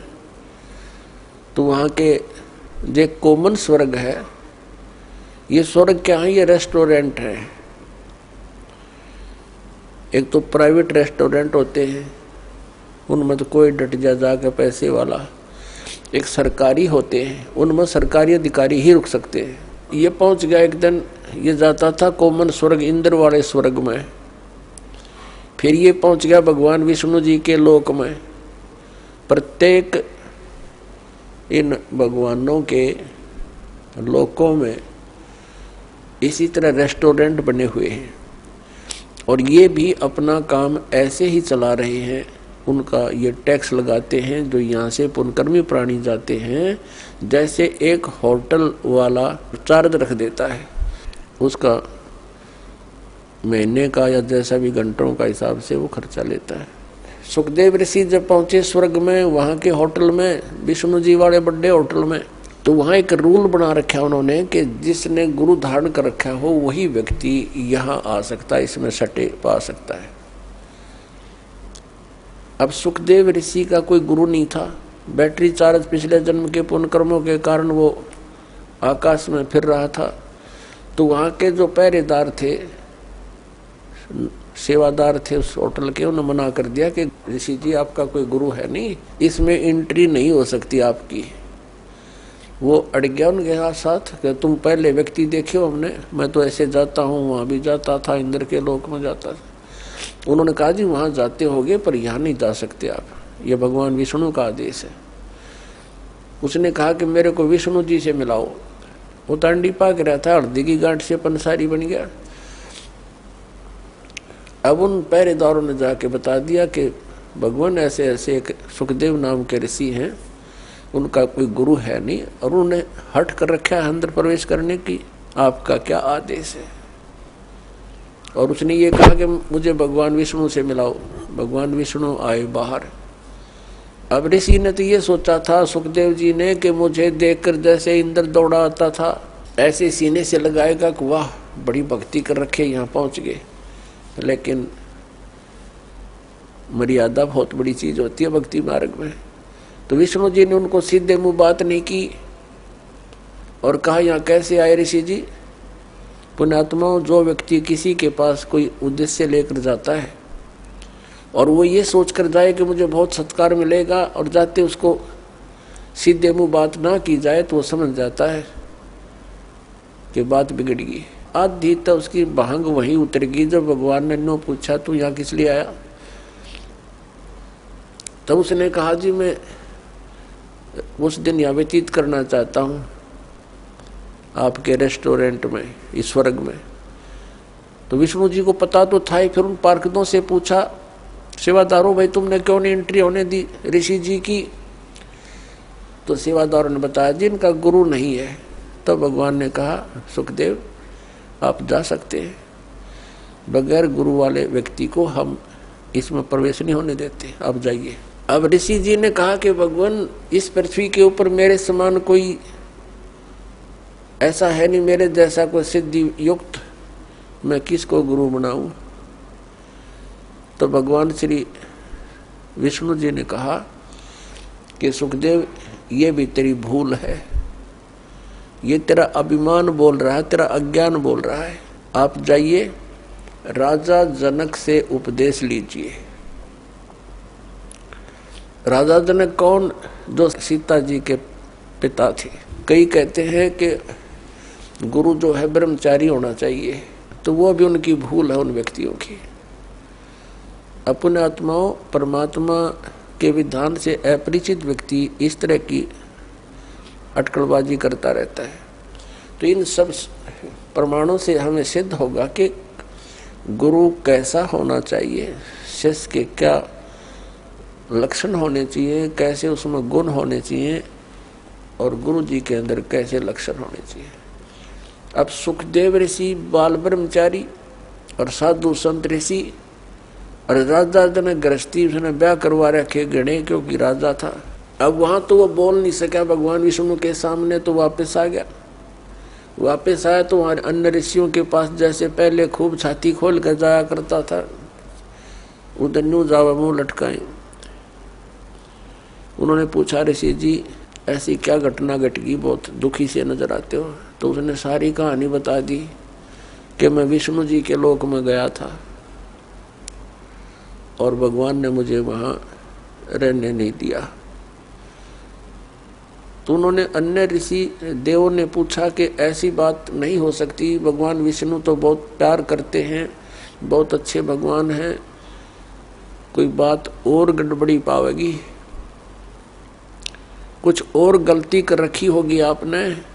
तब उसने बताया कि मैंने गुरु धारण नहीं कर रखा, और भगवान ने यह कंडीशन रख रखी है कि जिसका गुरु होगा वही स्वर्ग में रह सकता है, विष्णु जी के स्वर्ग में। तब अन्य जितने भी देव ऋषि थे उन्होंने कहा, ऋषि जी आप तो बहुत भारी भूल किए बैठे हो, हमने तो ये सोचा था आपने कोई गुरु बना रखा होगा, आपने बहुत भारी गलती कर रखी है, बिना गुरु के फिर रहे हो, आपने जीवन नाश कर दिया। अब वहां उसने फिर बताया कि भगवान ने मेरे सामने एक समस्या और पैदा कर दी। क्या पैदा कर दी? कि कहा है कि राजा जनक से नाम लो, तो वो क्या कहता है कि राजा जनक गृहस्थी बाई और कैसे शीश नवाऊं जाई। वो एक गृहस्थी में बाल ब्रह्मचारी, और कैसे नमस्कार करूंगा मुझको, मेरी इज्जत का नाश हो जाएगा। अब ये मान बढ़ाई और इज्जत यह भी भक्ति का एक दुश्मन है। परमात्मा कहते हैं राज तजना सहज है और सहज त्रिया का ने, मान बढ़ाई ईर्षा ये दुर्लभ तजना ये, अरे इनके तजे बिना भगवान नहीं मिला, चाहे कितनी बकवाद कर ले। और पुण्यात्मा यहाँ आपको इसलिए बुलाया जाता है, वैसे तो परमात्मा अपने बच्चों के लिए सब सुविधाएं ही उपलब्ध कराता है, दयालु है वो, मालिक हमारा पिता है, लेकिन फिर भी आपको यहाँ जमीन पर बैठाना प्रणाम करने के लिए एक विशेष विधान है, जिससे हमारे अंदर का जो मैल है, अभिमान का जो सबसे बड़ा बाधक है भगवान के मार्ग में, ये खत्म हो जाएगा। और इसके बिना भगवान निकट नहीं आ सकता। अब जरा सा भी मैल कहीं पर हो, तार के बीच में कनेक्शन ले रखा हो तो लाइट नहीं आएगी, लाइट नहीं आई तो फिर फायदा क्या, वो सारे सांग के जोड़न का। तो पावर प्राप्त करने के लिए, भगवान की शक्ति को अपने पास लाने के लिए, तो हमने ये अहंकार रूपी ये मैल हटाना पड़ेगा। सबने कहा कि ऋषि जी जुल्म कर दिया आपने, तो बहुत गलती कर रखी है। एक आधा आकर मुंह ठंड सा वो कहने लगा, गुरु ना बनावेगा ना गधा बनेगा अगले जन्म में। अब उसने जब यह बात सुनी, क्योंकि पुण्यकर्मी प्राणी तो होते ही हैं ये, लेकिन अज्ञान के कारण ये अपने अपनी अटकल मारते रहते हैं। जब इनको ज्ञान होता है तो तुरंत त्याग देते हैं उन बकवादों को। एकदम उसके झटका लगा, उसको अपना पिछले जन्मों की काफी वह कहते हैं ना बैकग्राउंड देखी, पिछले जन्मों के अपने दुख उसके सामने घूमने लगे। उसको क्या हुआ कि जैसे उसको याद आया, उसकी दिव्य दृष्टि वो चालू होगी अंदर की, जितनी उसकी रेंज थी। अब क्या देखा सुखदेव ऋषि ने कि एक बार वो गधा बना हुआ है, गधे की योनि भोग रहा है।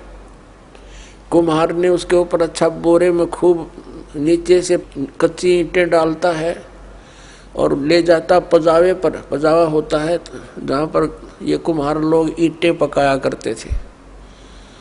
उसमें क्या होता है कि जैसे भट्ठा शुरू किया लगाना, उसमें जो भी ईंधन डाला जाता उसकी राख बन जाती है।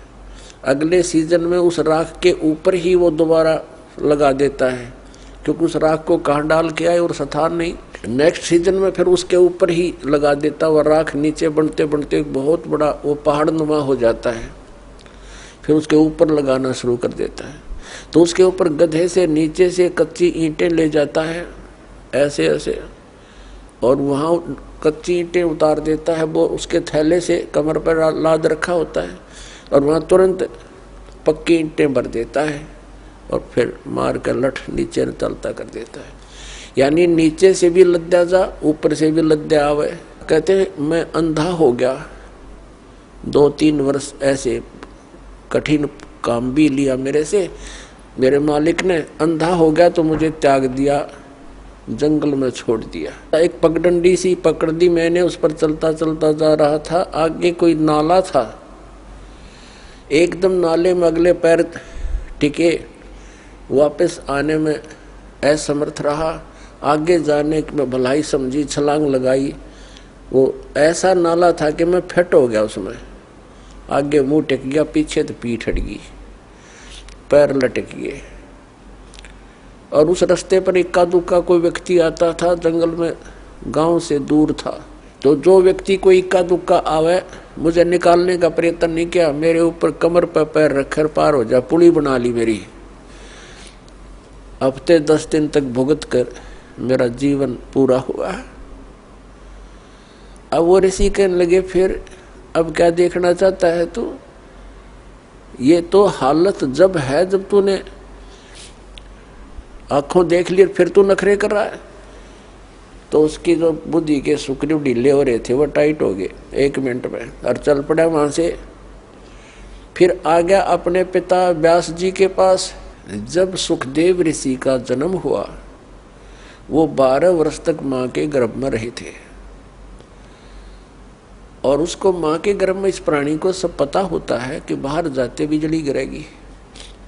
एकदम क्या होता है, माँ के गर्भ में तो इन ब्रह्मा विष्णु महेश इनमें के गुण है। ब्रह्मा जी रजगुणी है, रजोगुण है इसके अंदर, और विष्णु जी सतोगुण है, और शंकर जी तमोगुण है। तो इनके गुणों का प्रभाव बाहर आते ही बच्चे पर एकदम असर कर जाता है। फिर एकदम अचेत हो जाता है, भूल जाता है, कुछ भी याद नहीं रहता, सुन्न हो जाता है। इसको नए सिरे से याद कराया जाता है, ये तेरा पिता है, ये तेरी माता है, ये चाचा, ये ताऊ है, ये सब फिर याद कराया जाता है। तो उसको पता था कि बाहर जाते बात बिगड़ जाएगी, उद्देश्य भूल जाता है प्राणी। इसलिए 12 वर्ष तक माँ के गर्भ से बाहर नहीं आया। ब्रह्मा विष्णु महेश तीनों उपस्थित हुए कि भाई सुखदेव बाहर आ जा, ऐसे तो हमारा तूने सारा कर्म बिगाड़ दिया। अब 12-12 वर्ष तक माताएं बच्चे को गर्भ में रखेंगी, ये तो एक आदत सी पड़ जाएगी सबको। ये तो 9 महीने में दुखी हो जाती हैं, इतने दिन कैसे रखेंगे, तू बाहर आ भाई, ये हमारी परंपरा खराब मत करे। सुखदेव ने कंडीशन रख दी, एक शर्त रख दी कि बाहर जब आऊँगा तुम अपनी इस त्रिगुणमयी माया को रोक लो। ये कहने लगे भाई देखो हम इसको रोकने में इतने सक्षम नहीं है, हम रोक नहीं सकते, लेकिन सेकंड के भी कुछ अंश के लिए हम अपना कुछ कंट्रोल कर सकते हैं ना, ये प्रवाह हमसे नहीं रुकता। सुखदेव ऋषि ने कहा कि तुम एक बार रोक दो थोड़ी सी देर।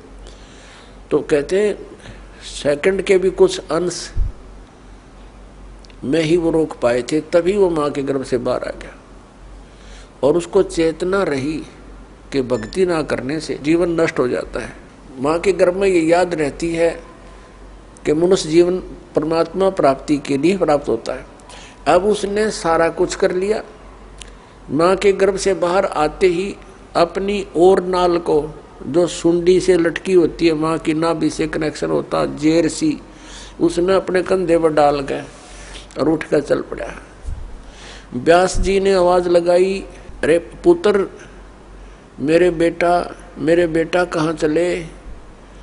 अपने आत्मा पुत्र का मोह बहुत खतरनाक होता है, बहुत प्रबल होता है। पुत्र मोह में ऋषि जी बार बार पुकार रहे हैं, बेटा एक बार दर्शन तो दे दे, अरे एक बार शकल तो दिखा दे, 12 वर्ष बाट देखी तेरी, अरे 12 वर्ष तक इंतजार करी पुत्र की, दर्शन करूंगा। ये पीछे से बात कर रहा है चलता चलता कि ऋषि जी ना जाने कितनी बार तू मेरा बाप बन लिया, ना जाने कितनी बार मैं तेरा बाप बन लिया। ये तो बुरी बीमारी है, मुझे इसमें मत फंसा। और यहाँ कबीर साहब ने कहा, उसने क्या कहा, ऋषि जी ने, सुखदेव ऋषि ने क्या कहा कि एक लेवा एक देवा दूतम, और कोई किसी का पिता नहीं पूतम। ये तो ऋण संबंध जुड़ा एक ठाठा, अंत समय सब 12 बाटा। ये तो एक दूसरे का लेन देन उलझ रहा है, कोई किसी का बाप नहीं, कोई किसी का पुत्र नहीं। जिसके जितने संस्कार वो अपने पूरे करके यहाँ से चले जाएंगे, फिर कोई गधा बनेगा, कोई कुत्ता बनेगा, कोई मनुष्य बन जाएगा। ये फिर परिवार ऐसा नहीं होगा। और इसका उद्देश्य भक्ति करने का है। और मैं तेरे दर्शन करूं नहीं पिताजी, मेरे में मोह जाग गया तो मैं फिर भक्ति से वंचित हो जाऊंगा। यूं कहकर आकाश में उड़ गया। जब तो वो चला गया, उसके बाद फिर आया जब युवा हो लिया, फिर वापस आया अपने पिताजी के पास के बड़े विद्वान पुरुष हैं, उनसे सलाह लेता हूँ। व्यास जी ने कहा, आ गया पुत्र। क्या आ गया पिताजी?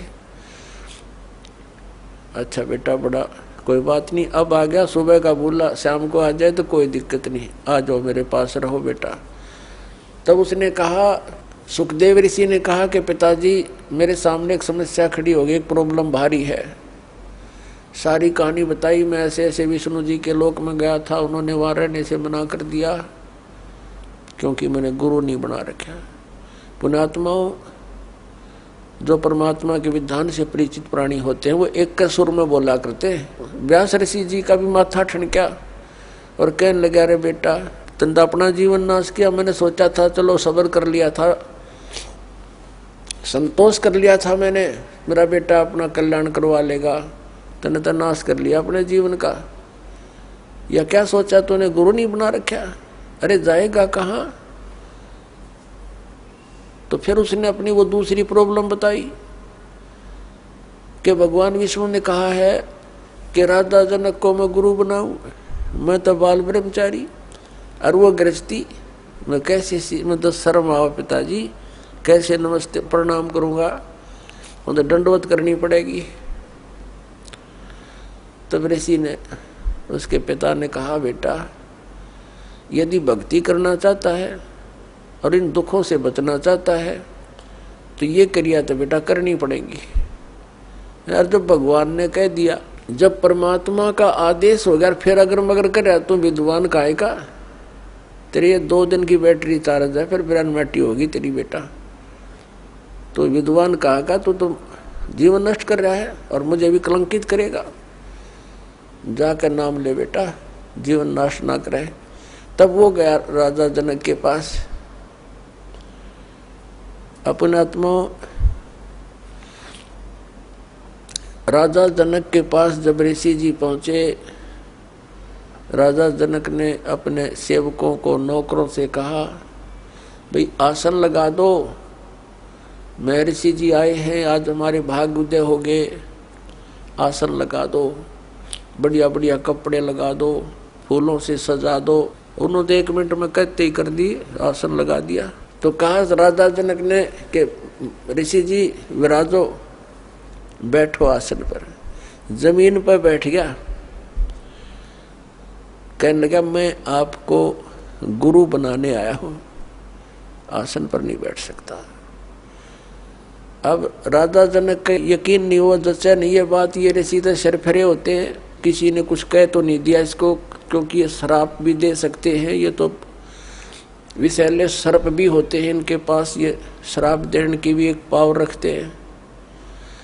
राजा जनक चिंतित हो गया कि भगवान कोई गलती हो तो माफ करना ऋषि जी, हम तो गृहस्थी व्यक्ति हैं, किसी नौकर ने कुछ कह दिया हो आपको, माफ कर देना। आप नीचे ना बैठो, मैं ये सहन नहीं कर सकता क्योंकि ऋषि एक नीचे बैठे, कोई गलती हो तो माफ करो। तो कहने लगा नहीं, आज मैं ऊपर नहीं बैठ सकता क्योंकि मैं आपको गुरु बनाने आया हूँ। उसने सारी कहानी सुना दी, ऐसे ऐसी करनी, अपना कल्याण करवाना। बोलो सतगुरुदेव।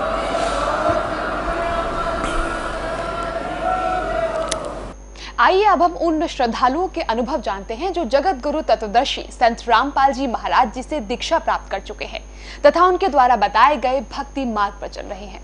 सर नमस्कार। सतसेव जी। सर क्या शुभ नाम है आपका? दास इंद्रजीत। कहाँ से आए सर आप? पिंड झाड़ीवाला, जिला फरीदकोट। सर संत रामपाल जी महाराज से नाम दीक्षा कब लिया आपने? 2012 के 12वें महीने में ली।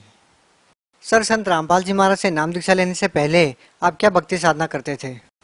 यही जैसे गुरु गोविंद सिंह जी की और हनुमान जी की भक्ति करते थे, और मंदिर गुरुद्वारे जाना, जैसे सभी संतों का आदर सत्कार करना, ऐसा ही था।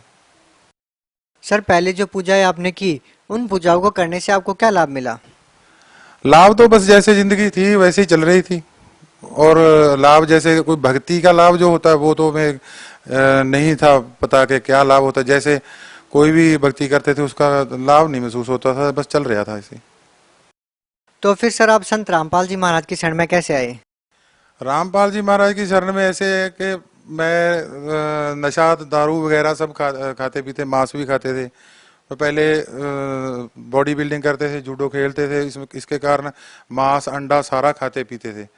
तो मैं दारू पीकर मैं टीवी देखने का शौकीन था। खेत से आया पानी लगा के, तो साधना चैनल पे चल रहा था गुरुजी का, संत रामपाल जी महाराज के सत्संग चल रहे थे।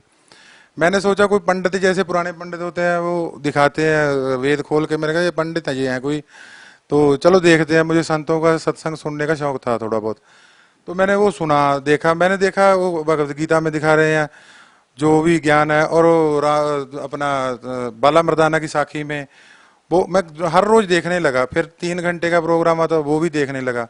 देखते देखते उसके बाद ज्ञान गंगा किताब मंगाई, मैंने वो भी पढ़ी। उसके बाद सत्संग सुनने के बाद मुझे ये तो मालूम हो गया कि ये संत हैं और इनके पास ज्ञान भी सही है, और सारी बात जो हम सिख समाज से सुनते थे या सारा कुछ उससे हटके है और ग्रंथों के हिसाब से है। उसके बाद हमने वहाँ सतलोक आश्रम में फोन लगाया बरवाला में, तो वहाँ हम गए। जाना चाहते थे पहले, तो हम जा नहीं पा रहे थे। मेरे मन में था कि दारू और जर्दा नहीं छूटेगा। उसके बाद मेरे मन में बैठे बैठे प्रेरणा आई कि हर रोज मैं जाना चाहता हूँ, काम रुक जाता है, तो मैं जर्दा और दारू नहीं छूटेगा, तो अगर छुटवाना तो रामपाल जी छुटवाएंगे। तो मैंने बैठे बैठे प्रेरणा हुई, तो रात को ही मेरे को गुरुजी आ गए रामपाल जी, और उन्होंने ऐसे 2 उंगलियां की, यहाँ से दबाया और पसीना पसीना कर दिया। मेरे घर के भी अगवाह हैं इस बात के, कोई ऐसे मन से बनाई हो बात, घर वाले बच्चे सबको मालूम है, सबके सामने बात। वो दबाने से पसीना पसीना हो, और जाने वाले जाते जाते कह गए गुरुजी कि बेटा अब आना, मैं तेरे को नाम दूंगा, जो तेरे अंदर से वो मांग रहे थे, जैसे अपने कीटाणु या कुछ भी कह सकते हैं अपन डॉक्टरी भाषा में, वो जो मांग रहे थे विकार तेरे अंदर से, वो मैं सारे निकाल चला हूँ, वहाँ पे नाम लेना। फिर यहाँ से मैं सब सुबह चाचे के लड़के को बोला कि चलो चलें वहाँ पे, मेरे काम में रुकावट नहीं कोई। हम चले गए सतलोक आश्रम बरवाला में, नाम लिया। वहाँ पे जाके वहाँ का देखा माहौल, तो वहाँ तो परमात्मा है, खुद आए बैठे हैं, वहाँ का तो बात ही अलग है। सर जब आप सतलोक आश्रम बरवाला में संत रामपाल जी महाराज से नाम दीक्षा लेने के लिए गए, तो सर आपने कितनी फीस दी वहाँ पे नाम दीक्षा लेने के लिए? फीस तो भगत जी ऐसा है, फीस जो हमसे उन्होंने ली, हमारी दारू मांस विकार जो भी बुराई सी वो सारी उन्होंने ले ली फीस के बदले में। तो पैसा तो कोई लिया नहीं, और बदले में मेरे को नाम दिया, ज्ञान दिया, आशीर्वाद दिया गुरुजी ने, क्या क्या नहीं दिया। फीस की बात तो बस उन्होंने वहां तक कुछ नहीं लिया जाता, बस हमारी बुराइयां ले ली है फीस के बदले में, और कुछ नहीं ले लिया। सर संत रामपाल जी महाराज से नाम दीक्षा लेने के लिए कुछ नियमों का पालन करना होता है, सर वो नियम कौन कौन से हैं? नियम तो बहुत बढ़िया है, जैसे शादी में दहेज नहीं लेना, ना देना है, और पराई बहन बेटी को अपने बहन बेटी के समान देखना है, जैसे दारू मांस और ब्याज नहीं लेना है, जैसे किसी को बुरा नहीं बोलना, गाली नहीं निकालना, कि अपना भाई बहन से तरह रहना है, और आन उपासना कच्ची पूजा नहीं करनी है, जो ग्रंथ भी मना करते हैं, भगवद गीता भी मना करती है, वही गुरुजी मना करते हैं, ग्रंथों में से नियम है सारे, वो तो बहुत अच्छी बात है। सर संत रामपाल जी महाराज की शरण में आने के बाद आपको क्या लाभ मिले? लाभ तो भक्त जी एक आध हो तो बताएं, लाभ तो बहुत है। जैसे गुरु जी नाम देते हैं, हमारे गुरु ग्रंथ साहिब में लिखा हुआ है कि घर में घर दिखाए दे सतगुर पुरुष सुजान, पंच शब्द तुन कार तुन बाजे शब्द निशान। कि जो पहला जो संत होगा वो इस घर में से, इस शरीर में से वो घर दिखा देगा, सचखंड लोक दिखाएगा, उसको सच्चा पुरुष पूर्ण परमात्मा ये आया जानो। तो उसके निशानी होगी पंच शब्द तुन कार तुन बाजे शब्द, वो जो मंत्र देगा वो धुन होगी कानों में। एक तो कान बंद करके धुन सुनी जाती है, वो नहीं सुननी है, ऑटोमेटिक आती है, ऊपर से आती है, वो गुरुजी के अनुभव है, वो लाभ है मेरे को। मान लो एक लाभ ये है कि प्रकाश दिखाई देते हैं, जो भी जितने भी हैं मूल कमलों के हैं वो इतना प्रकाश दिखने लगा था, आहिस्ता आहिस्ता बढ़ते ही जा रहे हैं। और जैसे नाम की कमाई आप मोबाइल में देखते हैं, रिचार्ज डलवाने के बाद कितने पैसे रह गए मेरे, नाम की कमाई हर रोज मैं तो चेक कर सकता हूँ। मेरे ऊपर गुरुजी ने ऐसी कृपा करी है कि मेरी नाम की कमाई बढ़ रही है, मेरे को हौसला होता है, मेरे को विश्वास बनता है कि मेरे पूर्ण परमात्मा है, यही है। और भी लाभ हैं, जैसे मेरे पेट में गड़बड़ी थी वो ठीक हो गई। एक बार ऐसा हुआ कि मैं खेत में काम अपने भैंसों के लिए चारा काटने गया था, तो पेट से दर्द जाने को मन नहीं कर रहा था, जा नहीं रहा था। तो नाम लेने के बाद भी मेरे पाप कर्म में मेरे को ये पता चल गया था कि परमात्मा ये रामपाल जी हैं और नाम भी सही है, मेरे ही को कर्म पाप कर्म है जो नहीं जा रहा, कोई बात नहीं बाद में चला जाएगा। तो मैंने वहां से फोन लगाया खेत से, आश्रम सतलोक बरवाला में, तो वहां भक्तों ने मेरी प्रार्थना लिखी। प्रार्थना का जवाब तो दूसरे दिन के शाम को आना था, उसी टाइम मोबाइल कान में से उतारा ही था, तो मेरे पेट के दर्द गायब, सब गायब। ऐसे होगा शरीर साथ में सुन के जैसे साथ में होता ही नहीं है। तो ऐसे ऐसे लाभ है, लाभ तो हर टाइम गुरुजी नाल ही रहते हैं, और लाभ तो कम नहीं है, बहुत ज्यादा है। हाँ जी, उसमें एक लाभ ये भी है कि हम दारू जो मांस खाते थे, और एक बात और, हम खुद बना के पीते थे, दारू भी खुद पीते थे और बिना पानी के पीते थे। जब पानी पर डाल के पीता तो नशा होता था, बिना पानी के नशा नहीं होता था। और हम बैठ के बनाते थे दारू, कहते थे कि बाबा नानक जी ने बहुत बढ़िया दारू बना दी। तो हमारी ये भी बहुत बड़ी गलती थी कि हम नानक जी को बदनाम करते थे। बाद में जब गुरु जी की शरण में आने के बाद, रामपाल जी की शरण में आने के बाद पता चला कि नानक जी तो दारू वाले को पसंद ही नहीं करते हैं। हम कहते हैं कि नानक जी ने लहर बना दी, तो हम दारू पीते खूब, वो भी छूट गई, और भी आर्थिक स्थिति वो भी सुधर गई, और शरीर के कष्ट भी दूर हो गए। घर से जो क्लेश था वो भी तकरीबन खत्म ही है। कोई 5% तो होगा, वो अपने साथ नहीं होता, जो नाम उपदेश के बिना है घर के वो थोड़ा बहुत कर लेते हैं, लेकिन आनंद से चल रही है जिंदगी। अंदर से जो गुरु नानक देव जी ने कहा है कि हमारे सिख समाज में सुक्खा भी खाया जाता है, दारू भी पी जाती है, हम सारा ही खाते थे, भांग भी पीते थे, सारा कुछ करते थे। गुरु ग्रंथ साहब ने, वो गुरु नानक देव जी ने लिख रखा है कि आकत धूरा सुरा पान मद उत्तर जाए प्रभात, नाम खमारी नानका चढ़ी रहे दिन रात। वो तो नाम का नशा जो हमारे तालू के ऊपर से अमृत गिरता है, गुरु नानक देव जी ने कहा, वो रामपाल जी के नाम से वो सारी लहर आ रही है आनंद की, नाम का नशा रहता है। अब ये और सबसे बड़ा लाभ ये है कि गुरु जी से, रामपाल जी से नाम मिल गया, गुरु मिल गए जो दुनिया को नहीं मिल रहा है, जो नाम गुरु चाहिए था और नाम मिल गया, और इससे बड़ा तो लाभ है ही नहीं कोई, जो रामपाल जी मिल गए, इनसे ऊपर कोई लाभ नहीं है दुनिया का। सर क्या संत रामपाल जी महाराज आपको वही मंत्र छाप देते हैं जो कबीर साहब ने नानक देव जी को दिया था? हाँ जी, वो इसमें कोई दो राय नहीं है। गुरु नानक, हम लोगों को ये बताया जा रहा था आज तक कि गुरु नानक देव जी का कोई गुरु नहीं है, लेकिन गुरु रामपाल जी के नाम लेने के बाद मैंने सत्संग सुना, और उसके बाद मैंने सोचा कि जो ग्रंथों में लिखा हुआ है वो क्या सच है, गुरु ग्रंथ साहब में देखना चाहिए। मेरे को तो वाल कटने के कारण गुरुद्वारे में पढ़ने भी नहीं दिया जाता था ज़्यादा, तो नाम लेने के बाद तो कहते हिंदू हो गया तू। मैंने कहा चलो हिंदू हो गया। अब जब जैसे गुरु रामपाल जी का अपना आश्रम गिराया है, मैंने इन लोगों से पूछा कि रामपाल जी भी हिंदू है और गिराने वाले भी हिंदू हैं, आर्य समाजी, अब बताओ हिंदू हिंदू से क्यों लड़ रहा है, सिख सिख से क्यों लड़ रहा है, इसमें कौन सी बात आ गई? और जो भक्ति की बात आप कर रहे हो, रामपाल जी ने वही दी है जो नानक जी को कबीर साहब ने दी थी। उसमें गुरु ग्रंथ साहब में मैंने फिर 8,500 का मोबाइल लिया खोज करने के लिए, फिर उससे नेट से मैंने डाउनलोड किया मोबाइल पे गुरु ग्रंथ साहब, उसको पढ़ा 5 पेज 10 पेज हर रोज, कम से कम 6-7 महीने में खोज के तौर पे। उसमें मिला के नानक जी कहते हैं कि खोज तो मार्ग पाया साधु सेव करीजिए। मैंने खोज के एक ही मार्ग रास्ता पाया कि साधु संत की सेवा करो, संत चरण धोए धोए पीवा, संत का दर्शन पेख पेख जीवा, संत की मेरे मन में आस, ते संत हमारा रखा पड़दा, वो संत रामपाल जी महाराज है। और साधु माई बाप हैं, साधु भाई बंद, साध मिलावे राम से काटे जम के फंद। अनेकों जगह पे गुरु नानक देव जी का गुरु ये कहते थे कि पहले हमारे समाज में कहा जाता नहीं है, लेकिन गुरु ग्रंथ साहब में सैकड़ों जगह पे लिखा है गुरु नानक देव जी का गुरु है। वो कहते हैं नानक को गुरु दिया नाम, संत की टहल संत का काम। वो वाणी में लिखा हुआ है कि गुरु नानक देव जी को नाम दिया, नानक को गुरु दिया नाम, गुरु ने नाम दिया, संत की टहल संत का काम। पूरे संत की टहल सेवा करने से नाम उनको मिला। सर भक्ति करने के लिए गुरु बनाना क्यों आवश्यक है? गुरु के बगैर जैसे अपा बच्चा लगाए स्कूल में पढ़ाने के लिए, वहां पे सभी पुस्तकों को रख दें, उसको मत्था टेक टेक के वापस चले आए, तो वहां टीचर नहीं जब तक, तो उनको ज्ञान कहाँ से होगा? ये ग्रंथ जितने भी है ये पढ़ने के लिए, ज्ञान लेने के लिए है। ज्ञान देने वाला पूरा गुरु ही आता है। गुरु ग्रंथ साहब में भी लिखा है पूरा गुरु आराध्य, पूरा जाका नाओ, पूरा गुरु आराधना चाहिए। और जैसे ग्रंथों को अकेला अपने को तो मालूम ही नहीं है क्या लिखा हुआ, पूरा संत बताता। अगर गुरु की जरूरत नहीं है तो इतने जो संत घूम रहे हैं उनकी क्या जरूरत पड़ गई? फिर हम लोग अकेला ग्रंथों को ही मानेंगे, फिर दूसरे संतों को भी मानने की जरूरत नहीं है, जो पाठी ग्रंथी या पंडित जो जितने बड़े। गुरु तो जरूरत है, गुरु के बगैर तो मुक्ति हो ही नहीं सकती है, क्योंकि पता ही नहीं लगेगा ग्रंथों में लिखा क्या है। जैसे बच्चों को अपन सारा सिलेबस एक जगह पे स्कूल में रख दें तो मत्था टेक टेक के वापस चले आए, टीचर के बगैर उनको कैसे पता चलेगा कि इसमें लिखा क्या है? सर संत रामपाल जी महाराज के बारे में ये भी कहा जाता है कि वो अन्य सभी धर्मगुरुओं की निंदा करते हैं। सर आप क्या कहना चाहेंगे? निंदा तो वो करते ही हैं, जब सच्ची बात कहेंगे तो निंदक तो कहेंगे ही। कबीर साहब आए, उन्होंने सच्ची बात कही तो वो निंदक कहलाए। गुरु नानक देव जी आए, उन्होंने सच्ची बात कही, उनको चक्कियां चलवाइयां, उनको पत्थर मारे गए, उनको भी निंदा करे। नानक जी लिखते हैं खुद गुरु ग्रंथ साहब में, कोई आखे भूतना, कोई कहे चंडाल, कोई कुछ कहे, कहता मैं तो नानक बेचारा भया दीवाना शाह का, नानक बेचारा मैं तो शाह का परमात्मा का दीवाना हूँ। ऐसे ही गुरु रामपाल जी भी सच्ची बात बताते हैं।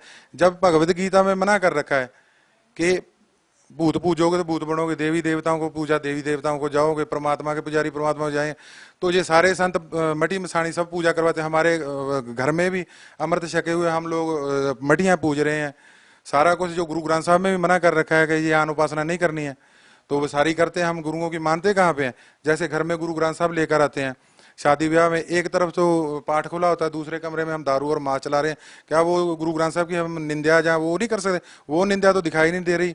जो सच्ची बात गुरु जी कह रहे हैं वो निंदा दिखाई दे रही है। हमारे घर में चलो कितने सैकड़े दिखा दूं शादियों में जहाँ ऐसे ही दारू भी चल रही है और गुरु ग्रंथ साहब का पाठ भी चल रहा है। हम तो गुरु ग्रंथ साहब की बहुत बड़ी निंदा कर रहे हैं, हम गुरु ग्रंथ साहब का बेअदबी भी कर रहे हैं, हम जानबूझ कर रहे हैं उसको, तो वो तो हमें दिख नहीं रही, वो तो हमारे लिए पाप है। सर हिंदुस्तान में लाखों धर्मगुरु हैं, सभी भिन्न भिन्न प्रकार की साधनाएं देते हैं। सर आप संत रामपाल जी महाराज की ही शरण में क्यों गए? इसलिए गए क्योंकि हम सिख समाज में गुरु ग्रंथ साहब जी को मानते हैं। और जब रामपाल जी का ज्ञान सुना गुरु ग्रंथ साहब के बारे में, बाले मर्दाने की साखी में, कि ये लोग कहते हैं कि जो परमात्मा है वो तो निरंकार है, प्रकाश है, दिखाई नहीं देता। तो जब गुरु जी ने कहा कि प्रकाश है तो दिखाई नहीं देता जो चीज़, तो उसको देखो। फिर एक दूसरी तरफ कहते हैं कि साक्षात्कार होगा परमात्मा का, जो दिखाई नहीं देता तो उसका साक्षात्कार क्या होगा? और गुरु ग्रंथ साहब में लिख रखा है कि निरंकार आकार है, आपे आप परम बुलाया बुलाया। फिर उसमें ये भी लिख रखा है कि वड्डा वड्डा सब कहें, वड्डा ना जाने कोई। जो वड्डा, जैसे कबीर हक्का कबीर करीम का अर्थ ये वड्डा करते हैं, बड़ा, तो वो वड्डा वड्डा का अर्थ कर दें कबीर, कबीर कबीर सब कहें, कबीर को जाने ना कोई। रामपाल जी जो भक्ति दे रहे हैं वही गुरु ग्रंथ साहब कह रहा है, वही चारों वेद कह रहे हैं, वही कुरान शरीफ कह रहा है। तो फिर भक्ति तो रामपाल जी से, सच्ची दुकान से ही सौदा खरीदा जाता है, झूठे के पास तो मुश्किल में ही जाया जाएगा। सर आप भगत समाज को क्या संदेश देना चाहेंगे? मैं तो सब भक्तों को ये कहूँगा, जब जल्दी से जल्दी रामपाल जी महाराज से नाम उपदेश लो। और जो गुरु नानक देव जी ने मंत्र सिमरन, जैसे गुरु नानक देव जी ने लिख रखा है कि जिन्नी नाम मन हर वसिया वाजे शब्द कनेरे, जिन्ना दे हर दा पार ब्रह्म दा मन च नाम वस गया, शब्द कनेरे, बहुत सारे शब्द उत्तों सुनाई देते हैं। ये चीज़ां हुण मैं तुहानूं दसूंगा, तुहानूं यकीन विश्वास नहीं आउणागा। जो मैनू अनुभव हो रहा, जैसे कि गुरु जी कहते गूंगा मिठाई खा के नहीं दस सकता, ਉਹਦਾ ਸਵਾਦ ਖੁਦ ਲੈ ਰਿਹਾ। ਹੁਣ ਜੋ ਚੀਜ਼ ਮੈਨੂੰ ਦਿਖਾਈ ਦੇ ਰਹੀ ਮੈਂ ਤੁਹਾਨੂੰ ਕਿਸੇ ਹਿਸਾਬ ਨਾਲ ਦੱਸ ਨਹੀਂ ਸਕਦਾ, ਮੈਨੂੰ ਪਤਾ ਹੈ ਉਹ ਜੋ ਗੁਰੂ ਗ੍ਰੰਥ ਸਾਹਿਬ ਦੇ ਵਿੱਚ ਲਿਖ ਰੱਖਿਆ ਹੈ। ਬਿਨਵੰਤ ਨਾਨਕ ਗੁਰਚਰਨ ਲਾਗੇ ਬਾਜੇ ਅਨਹਦ ਤੂਰੇ। ਉਹ ਕਹਿੰਦਾ ਮੈਂ ਬੇਨਤੀ ਕਰਕੇ, ਗੁਰੂ ਨਾਨਕ ਦੇਵ ਜੀ ਕਹਿੰਦੇ ਮੈਂ ਗੁਰੂ ਦੇ ਚਰਨੀ ਲੱਗਾ, ਮੈਨੂੰ ਅਨਹਦ ਸਤਨਾਮ ਦੇ 2 ਮੰਤਰਾਂ ਨਾਲ ਅਨਹਦ ਤੇ ਤੂਰ ਸੁਣਾਈ ਦਿੱਤਾ। ਉਹ ਉੱਪਰੋਂ ਆਵਾਜ਼ ਰਹੀ, ਉਹ ਕਿੱਥੋਂ ਆ ਰਹੀ ਹੈ, ਉਹ ਕੀ ਸਿਸਟਮ ਹੈ? ਇਹ ਸਾਰਾ ਸਾਨੂੰ ਅਸੀਂ ਸਿਮਰਨ ਵੀ ਕਰਦੇ ਸੀ। ਇਸ ਕਰਕੇ ਸਾਨੂੰ ਭਗਤੀ ਰਾਮਪਾਲ ਜੀ ਕੋਲੋਂ ਲੈ ਕੇ ਕਰਨੀ ਚਾਹੀਦੀ ਹੈ। ਹਾਂ ਵੇਖੋ, ਗਿਆਨ ਸੁਣੋ, ਅਗਰ ਗਲਤ ਹੈ ਤਾਂ ਕੋਈ ਸਵਾਲ ਕਰੋ। ऐसे ही कह देना कि रामपाल जी निंदा कर रहे हैं। निंदा कर रहे हैं तो उनकी बात मत सुनो, ज्ञान सुनो। अगर गलत है तो उनकी बात मत सुनो। लड़ने का, आश्रम गिराने का, जहाँ भक्तों को पीटना, ये तो मुझे समझ नहीं, ये तो राक्षसी स्वभाव है। सर जो लोग संत रामपाल जी महाराज से नाम दीक्षा लेना चाहते हैं वो उनसे नाम दीक्षा कैसे ले सकते हैं, उनसे कैसे जुड़ सकते हैं? उनसे जैसे साधना चैनल पे आता है, सत्संग आता है गुरुजी का, रामपाल जी महाराज का, उसमें नंबर आते हैं नीचे। उन नंबरों को पढ़ो, देखो। उन भक्तों से आसपास कोई ना कोई, अब तो भक्त परमात्मा ने बहुत दया कर रखी है, हर रोज जुड़ रहे हैं सत्संग। वो उस नंबर से फ़ोन नंबर करके जुड़ें। जगह जगह पे नाम स्थल केंद्र खोल रखे हैं। इन लोगों ने तो एक आश्रम गुरुजी का बंद करवाया था, यहाँ पे तो गुरुजी ने सैकड़े ही खोल दिए हैं। तो घर घर में प्रचार हो रहा है। अब तो लोग भी मानने लगे हैं, जो आस पड़ोस के थे, कि ये तुम लोग सही हो, हम लोग गलत हैं। जैसे आम दुनिया का व्यवहार देखा जाता है, हम भक्तों का व्यवहार देखा जाता है, तो आम आस पड़ोस के भी देखते हैं, घर की बरकत देखते हैं, काम देखते हैं। काम कुछ करना नहीं, बैठे माला जप रहे हैं, अपने आप खेत में काम हो रहे हैं, अपने आप फसल निकल रही है। तो इससे बड़ा लाभ तो इसलिए जाना चाहिए गुरुजी के पास और नंबर लें। मोबाइल उस पे साधना चैनल पे जो आता है नीचे, वहां से नंबर लेके फोन करें और नामदान लें। सर बहुत बहुत धन्यवाद। सत साहब जी।